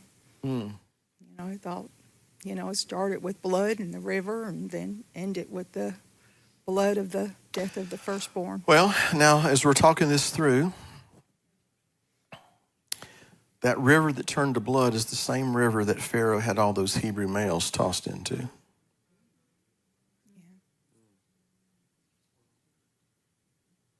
So, that's what Pharaoh was doing to God's firstborn. Exodus chapter 4, he tells Moses, Israel is my firstborn. And if Pharaoh doesn't let you go, then it's going to require the death of his firstborn. So maybe that's part of the connection. That river, turning to blood, that was their source of life, but they made it, a place of death for the Hebrew males. So he turned what was life to them into something that emblematic of what they had made it to be for God's people, or some of God's people. And so then that just culminates with the death of his firstborn child, from Pharaoh's palace down to the prison cell. So I won't say that that is the answer, but that's kind of what comes to mind, which go and, take it a little farther, I know some people say it's the Reed Sea, some people says it's the Red Sea, but the bottom line is the Egyptians tossed all of the Hebrew males into the water. God tossed all of Pharaoh's chariots and his army into the water, and they drowned. So it's measure for measure. So again, I don't know that I've ever thought of it in that way, but now that you bring it up, that's what comes to mind. Okay. Well, share with us if you get any more on it. I will. Deborah, Exodus 4, 6 through 9. Why did Moses seem to skip the sign of the leprous hand when in Egypt? I don't know that he did, at least not with the elders of Israel. But before I speak out of turn,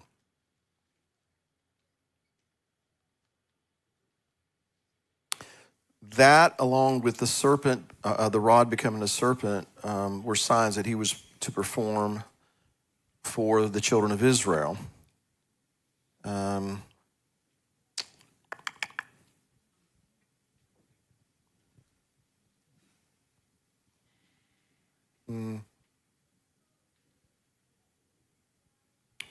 Okay, and so verse 29 of chapter 4, at least it's verse 29 in the Hebrew Bible.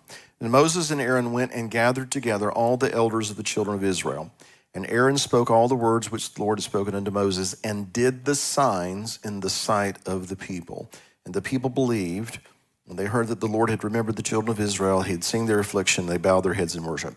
So that verse suggests to me that he performed the sign with the rod becoming the serpent and the leprous hand for the elders of Israel. It just doesn't list them there. Now, it doesn't record that he did that before Pharaoh. Don't know that there was a need to. At least I've missed it if it's there. So we'll just have to go with that. It seems to me that in fact, the reason that Moses was given those signs was not necessarily for Pharaoh. It's for the people of Israel.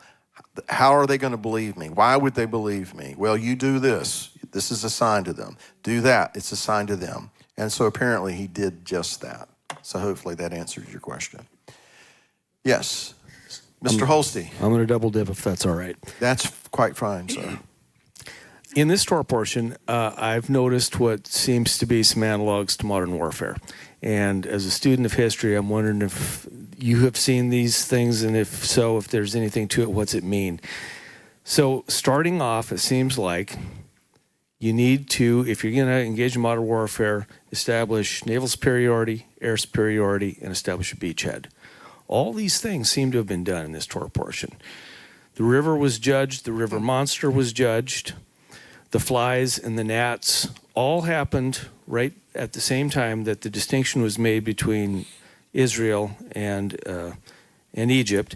And at the same time, a beachhead was established, a literal beachhead. You know, the delta, the Goshen Delta, is where Israel was located. And then the war proceeded. Do you see that? Does that make sense? And I never did before, but I do now. Okay, well, as a student of history, you know, I wanted to run that by you because I thought you might have some insights. Well, no, I never even thought of that. But that's brilliant. It's going to keep me awake tonight. Well, maybe there's something to it. I don't know. Maybe if there is, and you learn something, let us know. Well, let's talk this through for just a minute, okay? So you establish that beachhead, but what is the inference there in establishing the beachhead? The war is going to proceed in order to do what? Well, let my people go, basically. Well, to advance against the adversary, right? Take ground away, and what starts as a beachhead is going to spread out, right? Yeah. And you're going to enlarge your domain, your sphere of influence and power. So the flip side of that is why the adversary wants to get into the midst of the garden. That's why Sanballat wants to get into the midst of Jerusalem and destroy them. Because if he get in the middle and the inside, then he can, expand that beachhead, to use your terminology. Yeah. So it works, for either kingdom, so to speak. Right. But I'd never thought of it that way. But you're right. The Goshen, that is in the heart of Upper Egypt, you're right. It's literally a beachhead. Yeah. Never thought of it that way before. That's brilliant. Gosh, John, that was good. Thank you, sir. All right, I like that. All right, Jersey Girl says, I have a sister who watches JT with me in another state and asking about the Ayin in Yeshua you mentioned. She is saying that Ayin is a silent letter. No, actually it is technically a silent letter. However, it takes on different sounds. In a Sefer Torah, you would not see the nikud, you would not see the vowel points. But in a Masoretic text or, most Hebrew text, you would see the little nikud, you'd see the vowel points. And you've got two silent letters, Aleph and Ayin. Why do you have two silent letters? Why do you need two? Why don't you just have one? And anytime a question like that comes up, I always say pronounce the word Knife. Kniffy, yeah. Okay. Well, K, is that a silent letter? Usually not. But in that word, is it a silent letter? Okay. In another word, is it a silent letter? Okay. So we have these kinds of things in English as well. But Ayin does not have a consonantal sound of its own.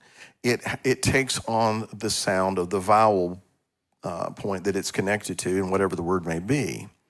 So in Yeshua, it has the patach, I think it's the patach, and which is an ah sound, and so that's why we say Yeshua. But Ayin is more of a guttural sound. It's more in the back of your throat. It's more ah. And you and I just don't wake up every day going yeah. Yeah. So it's a very, for us speaking English or Southern or whatever language you speak, it's rather difficult to say it exactly right.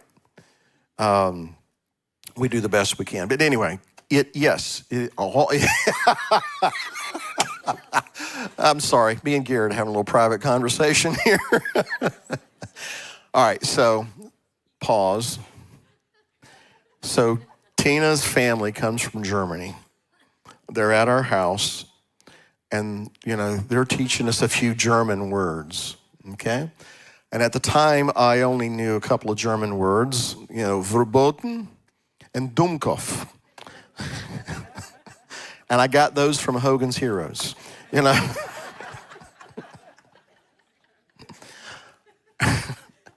So one of Garrett's aunts was trying to teach me how do you say room in German. And it's Raum. And he's like, no, it's Raum. and like, you know. So you have this, it's kind of a guttural sound. So anyway, while we're talking about the letter Ayin, this word flashes on the screen.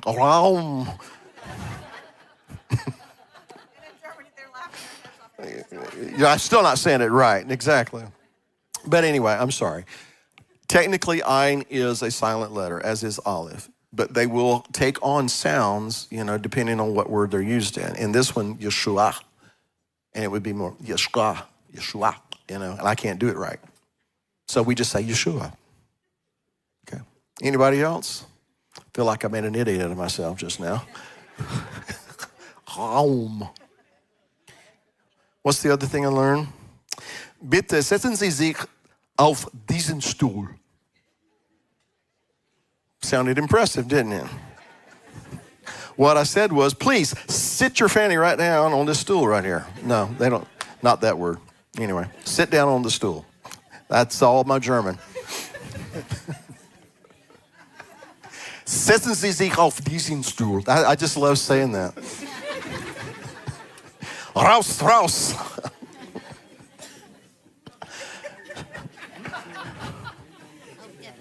Lord, I apologize. Anyway, Patrick, please. Bill, this is going to be get really us back hard to on follow. spiritual track here. I'm sorry. So I just wanted to share something that's really encouraging to me when I read through the plagues of Egypt.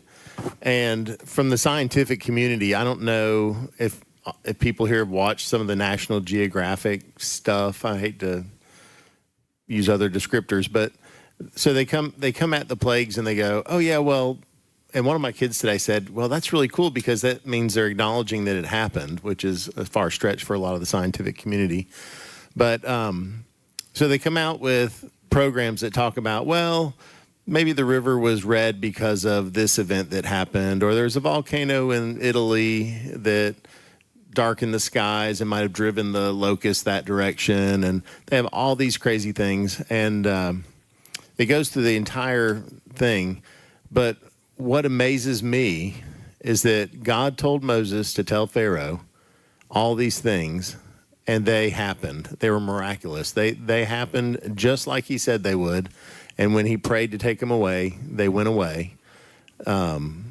The truly amazing things that happen, science can't explain it because it wasn't a scientific thing to explain. It was a miraculous thing to explain. So God's hand is all over it. And even the magicians of Egypt would say, this is truly the hand of God, because they knew. And even at one point in time, they couldn't even come out to argue because they had boils all over their feet. They couldn't even walk.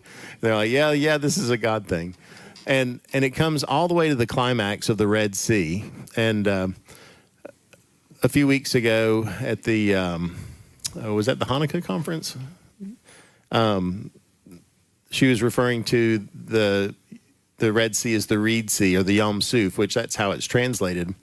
And one of the National Geographic shows talks about a marsh that's about a foot or two deep, and they could have walked through, and they showed the area that would have been, and not what we call the present day Red Sea, which I don't know. There's a lot of people who think they just didn't pronounce it right or whatever, or maybe it had reeds on the side of that sea.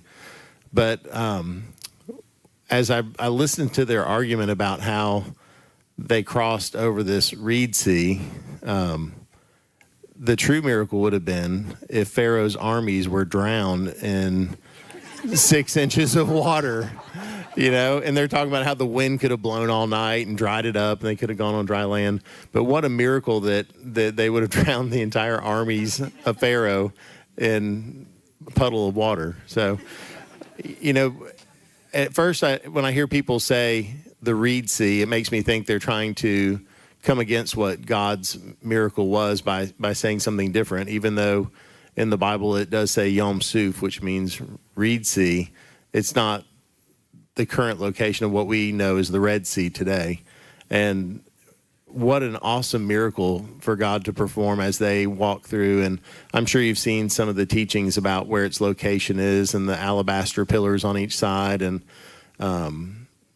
it's almost like a ADA handicap ramp to go into the Red Sea is super steep. It goes down to like 5,000 feet, like a mile deep, and very precipitous in every location except that one where that wadi comes out. And what a miracle that God would lead them there and perform such an awesome miracle.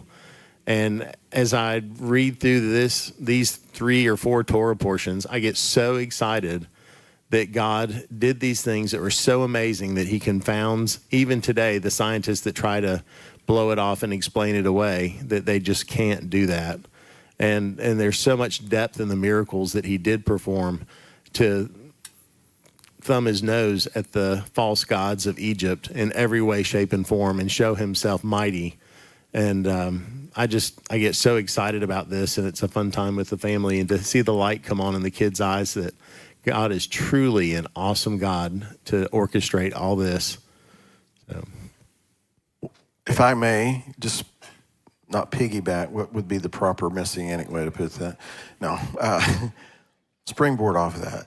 You before they get to that place, they have to walk through that wadi, which in Exodus 14, he tells them to turn off the way they would have gone, and takes them down into this wadi, which I would think would have raised some eyebrows right then and there, but he knew what he was doing.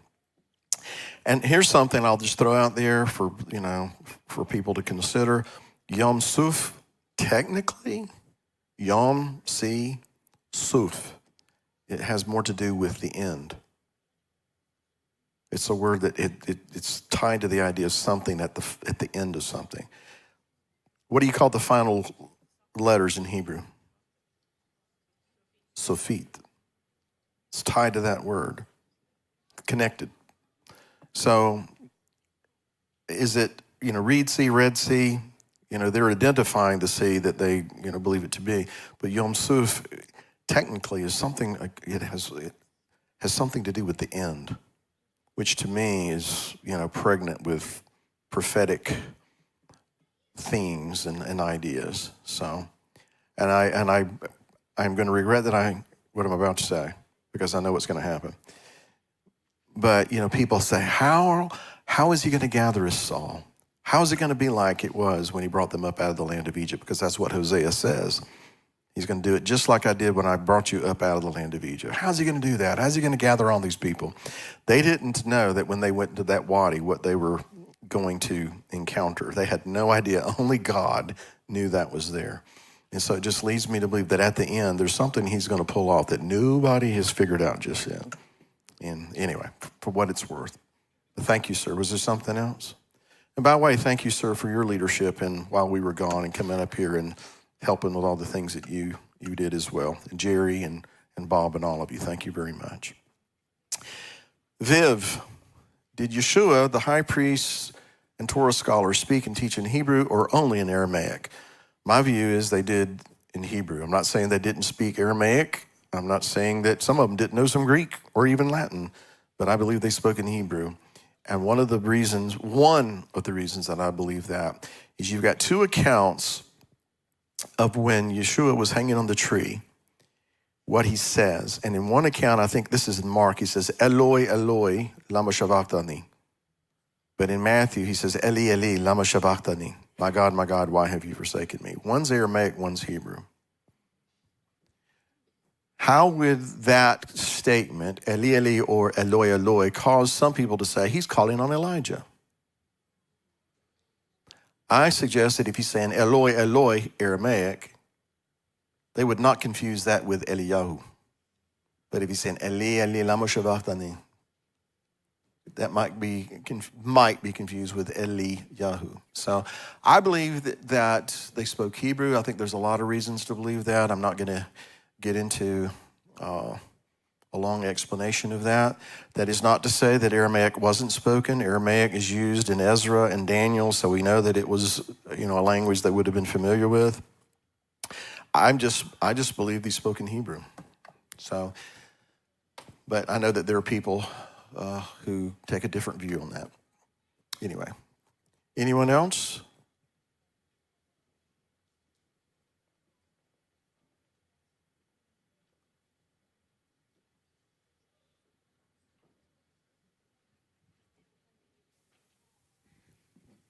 In John 15, it's I'm the vine, and you're the branches. And when, I don't know, the lady up there in the front was talking about why did it start with blood and end with blood?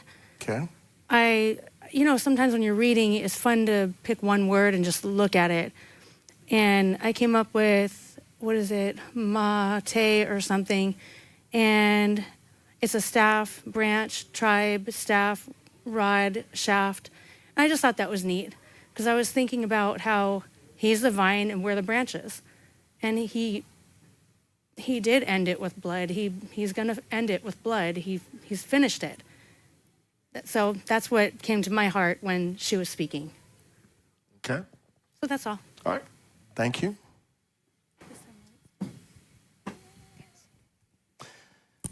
Sidebar, do you know what other word is connected to a branch? A hedge. Right? Anybody else? Don't have to. Last call. Over here.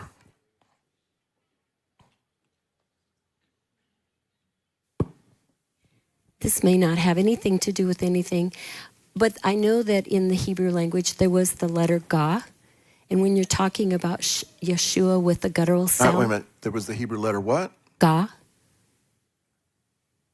Ga? Ga. I'm not familiar with that. Well, it's not in there now, but it used to be. And I just wondered about the name Yeshua when you say it has the last letter had the guttural sound. But if you're not familiar with God, may not have anything to do with it. I am not familiar with that at all. Okay. Are you? Oh, Gain? Oh, okay. No, the letter Ga. Okay. Well, I'm going to have to plead ignorance on that one. Okay. Okay. I know that Ayin, does have a guttural sound. It's like we say Gaza, but it's Gaza. It's with the Ayin. So it does have a guttural sound, and it might sound, kind of like what we would make a hard G sound. Gah, but it's more guttural. And I'm wondering so is that possibly what you're referring to? Yeah, I'm wondering if originally it was the letter Ga, and now it no longer exists. I mean, I'm just curious. That I don't know. I would have to say I'm not sure of. Okay. Okay. I apologize. If I don't know, I don't know. Okay, so I've listened to Brad. I was somewhat familiar with Brad. But I missed something, apparently. Yeah, let him have that microphone. I was at a conference about 6 years ago, and Brad and Teddy Wilson were talking about this other extinct form with the G in it. And I thought they had said it was Gaian. Okay, now, see, that would make sense to me, considering, the guttural aspect of the letter I. That would make sense to me. Ga, I don't know. I could see that. Okay. So basically, and I don't want to put words in your mouth, they were saying that this was a use of the letter that is now just kind of been... It's no more. It used to be at one point, though. Okay, but not a distinct letter, but the way this letter was pronounced in antiquity. I believe so, yes. Okay, all right. That I can see and understand. But it made it sound like there was a whole different letter that I had never heard of here. So, okay. I can see that. All right. The Kramers. Are y'all in California or Arkansas now? But anyway, are there points from this portion that illustrate what the end time Exodus will be like? Well, I think that there will be people in power that will not acknowledge the God of Israel. I believe they will not acknowledge that the benefit and blessing that they enjoy is because of God's people in their cultures, and the United States, Europe, wherever. I do believe that more and more and more God's people will be alienated and isolated and be viewed as the world's problem. I mean, it's like Ahab said to Elijah, so where have you been, troubler of Israel? That's the way they look at it. So, those elements, to the end that a lot of God's people who were invested in all these countries and cultures will see that those countries and cultures want them dead.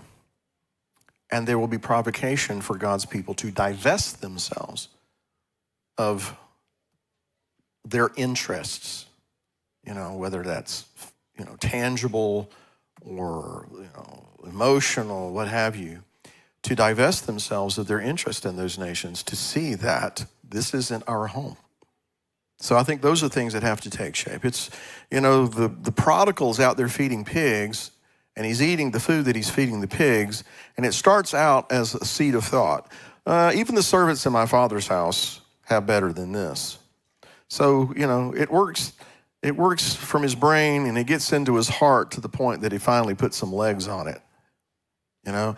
For that to happen, God has to orchestrate some things. And I do believe that the gods of this world are going to be overturned. The things that people are propped up on and trusting in, believing in. And I think it could be very quickly. God can overturn those things. And in my mind, this connects to Hebrews 12. All the things that can be shaken will be shaken. I think that's an element we see in the story of the Exodus.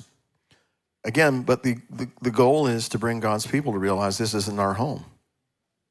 And to be willing to leave a place that you've always been attached to go to a place that you've never been. And all the things that have to transpire. So how it happens, the mechanics of it, I have no idea. When is it going to happen? I have no idea. Why is it going to happen? Because in the end, God is going to gather his people from the nations. He's always multiplied his people outside of the land. It's always been among the nations. Then he gathers them unto himself. That's the pattern. So again, when, how, where, the route, all those things, I have no idea, and I don't believe anybody else does either, quite frankly. And I don't know that we're supposed to figure that out right now.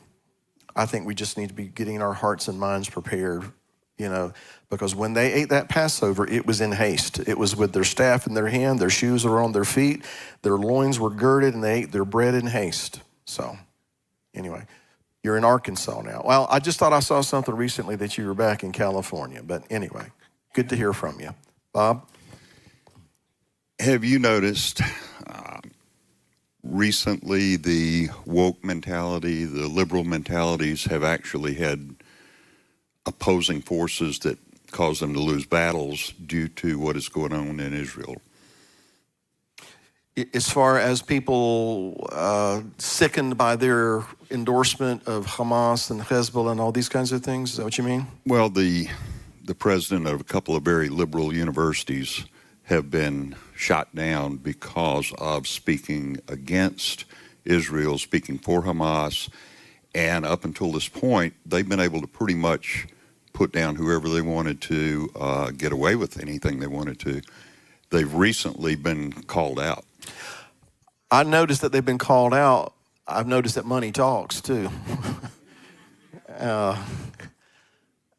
Yeah, I have noticed that.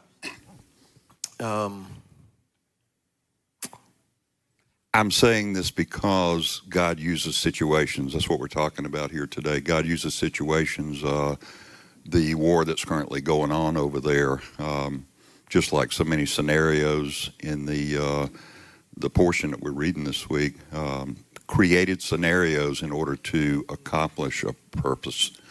And the positive I'm seeing out of what's going on in Israel right now is that some of the woke ideas are being shot down. Maybe because they're being exposed for what they are, and what's really behind them. Time will tell, but I am convinced that what happened on October 7th is going to be just kind of like 9/11 was. It's going to have ramifications that are going to ripple through time, and it's going to touch other situations like, what happened to the woman at Harvard and the one at UPenn, how could we have seen that on October 8th that was going to have the ripple effect that it did? We couldn't, right? So there's probably a lot of that stuff going on. And not so much that I have confidence in the people who are carrying out these things. It's just that I have confidence that God, knowing what the ripple effect is and how it's going to just continue to resonate. On one hand, I believe to expose for everybody to see, this is what this is really all about. Now people have to make decisions. And it doesn't mean they're going to make the right ones. It just means that you're going to get to see what this is really all about. And so I think that's a good thing. The decisions that people make, we'll have to wait and see what those are. But, I guess I don't want to put too much confidence in secular billionaires in as far as what's right and wrong. And part of me wants to go, yeah, but I think the battle is going to be bigger than that. Wade M. Brad said, duh, came right out of the Hebrew. Help us out here, inquiring minds want to know. Brad said a lot of things. Brad even did a little shtick about Seinfeld one time that he said was right out of the Hebrew. In Seinfeld they said, yada, yada, yada. Okay, yada means you know, that kind of thing. So, yes, I remember Brad saying that. Came right out of the Hebrew. What did he mean by that? I don't know. No. So, I'll have to dig out Jerry will have to dig out some of his old Brad Scott teachings and see what that means. I'm sorry, I don't remember. I just don't remember. Yada means I know. So maybe that's what you're referring to. One more, kids are coming, or young people are coming in. Yes. Henry, yes, sir. That is Henry, right? Yes, sir. Okay, all right. It's good to see you back. Thank you, sir. We missed you, so. Well, thank you. I appreciate that. I have a question and have a comment. So when the Israelite, when Moses was getting to the 10 Commandments, and the people, like, hey, where is Moses? Like, we're waiting for this guy. We follow the leader. Where did he go? And then eventually you saw that they build an idol, Baal. And I was like, well, and then they told Aaron, like, hey, let's get this all gem and this gold off of you guys and then build and worship it. And then my other question, Okay, I'm sorry, what was the question there? Oh, the question there? So my question there was, so God brought them out of Egypt. Why would they would worship a false god and after being delivered? You know what I mean? That's what I was getting to. Okay, so why would they do that? Yeah. All right, so what was the other question? So you remember, it kind of tags along with it as well. You remember what happened at Baal Peru, and then you remember what happened to the divided kingdoms. Is there a difference when you have a king and then when a king makes people sin and worship false gods as well with it? And then you see with at Baal Peru where the men, these women look very pretty, so maybe we should hang out with them. And then Phineas, I think, Phineas killed them all. You know what I mean? So is there a difference when you have people in position or in power when who's ruling over you as well? To cause you to sin, you mean? Yes. Well, it's not going to be a good day for them when they stand before the judge. So let me see if I can thread those three things together, okay? Yes. All right, so Moses goes up to the top of the mountain. He hasn't returned when they think he should. They end up having Aaron fashion this golden calf and they worship. First of all, Aaron had a big responsibility that he, kind of fell short on because Moses told him, you were supposed to restrain the people. He should have restrained those. It was his responsibility, at least in part, to restrain those people, keep them from doing those things. He didn't. Some people say he was trying to just keep the peace until Moses got back. His sin was an act of omission. He didn't do what he should have done. Okay. Yeah. And that allowed people to enter into sin. Why would they want to do it? Well, because in Deuteronomy chapter 5, when God spoke to them and they said, whatever the Lord hears, we will do, he admits that it was in their heart to keep my commandments, that all would be well with them and with their children forever. So he knew it wasn't really in their heart. They were, some of them anyway, a good many of them apparently, were just saying we'll serve the Lord just because right at the moment they were afraid. They were afraid that if God continues to speak, we're going to die, so we just need him to quit talking. We'll just do whatever he says. Right. When the pressure's on, we make all kinds of promises to God. But when we get a little relief, we go back to our own vomit, right? So that's that kind of thing. And they were worshiping something that they could identify, they could measure, they could touch, they could feel, they could see. Yeah. And they said, this is your God, O Israel, that brought you up out of the land of Egypt. Some, and I include myself in this, tend to think that they were trying to say, well, this is the God that Moses is speaking to on the mountain. Here's a representation of him. Right. Something they said they would not do and should not do. All right, how does that relate to the sin of Baal Peor? Well, there was reveling at the foot of Mount Sinai, and there's reveling at Baal Peor. But what does Baal Peor boil down to? Weak people, seduced by something that looks good, sounds good, and they go put their feet under the table of rebels. Yeah. Would you say that some people still have a heart issue when you're in a certain position as well with that? Well, I don't know what you mean by certain position unless you're referring to... Oh, just in status, in wherever you are as well, in the community of like when Aaron was in his position. Because do you mean, do people still fall short? Yes. Yes, I do believe that. Yeah, okay. That's what I was trying to... People are still seduced by things that look good, sound good. It doesn't have to be pretty women. It can be pretty ideologies. It can be seductive. It can be warm fuzzies. People don't like change in their life.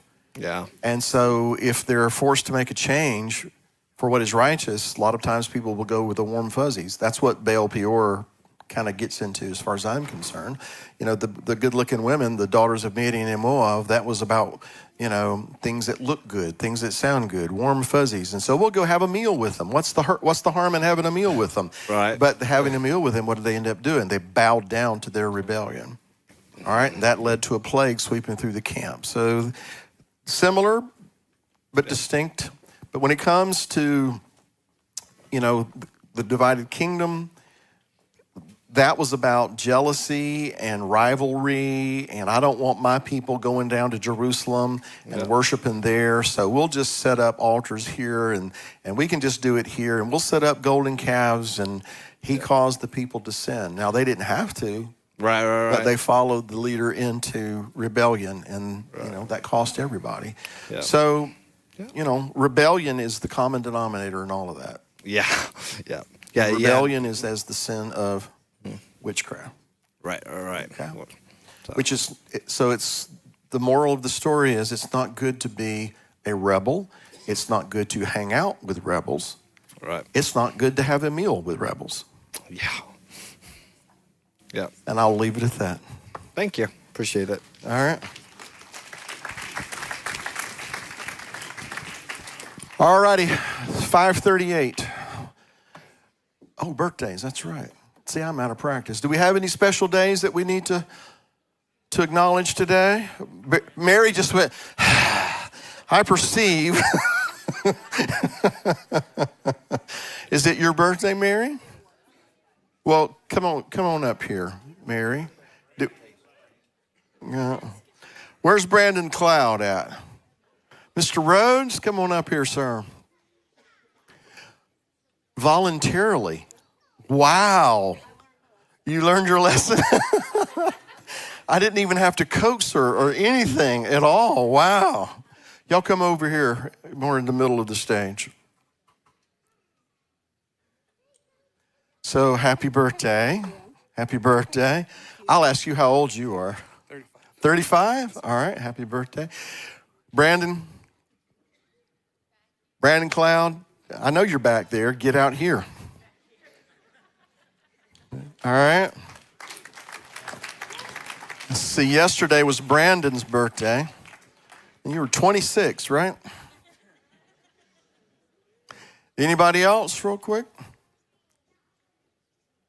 Oh, okay, come on.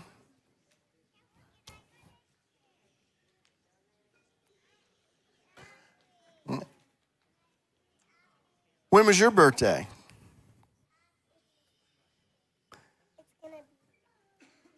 It's going to be on Tuesday?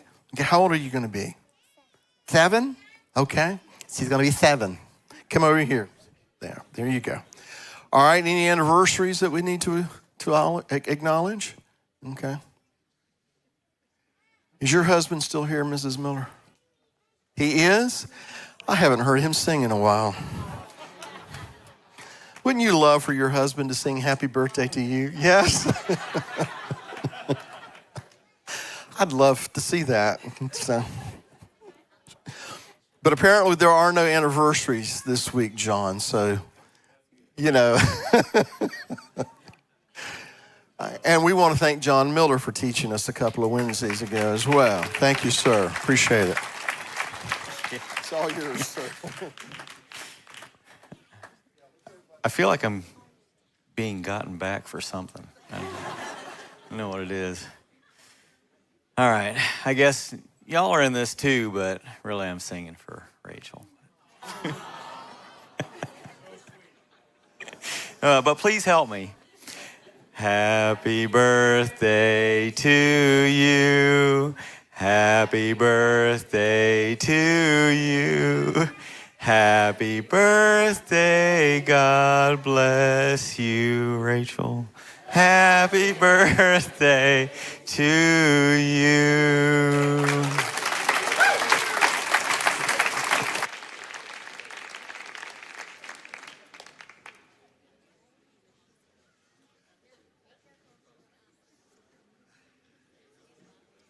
Yes, sir. All righty, so again, just kind of keep up with the weather. If we have nasty weather on Monday and Tuesday, and roads are questionable, we'll just presume that we won't have Wednesday night service. February 10th, Stand for Israel. I'm sure we're going to have it on our website. I know Paul Wilbur has it on his website, but kind of be looking out for any information on that. Excuse me, help us get the word out on that. And the ladies' luncheon on Monday. Ladies, just kind of stay informed with what the latest updates on that are. So if there's a cancellation or anything, we'll be letting you know. All righty, so all hearts and minds are clear. And if everyone who could would stand, please. And Mr. Rose is going to pray as we dismiss for the day. All right, please bow your heads.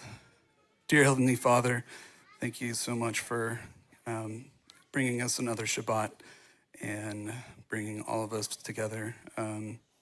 It feels like a lot of us were able to attend and some who haven't been able to attend lately. So it's really great to have everyone in the house of the Lord. And I pray that we all take everything in that we have heard and learned today, and just really take it to heart and get us through the week, and let us be a light to all those around us in our homes and out of our homes throughout the week. And I pray this in Yeshua's name. Amen. All righty, be blessed, be safe, pray for one another, encourage one another, strengthen one another. Maybe we'll see you on Wednesday.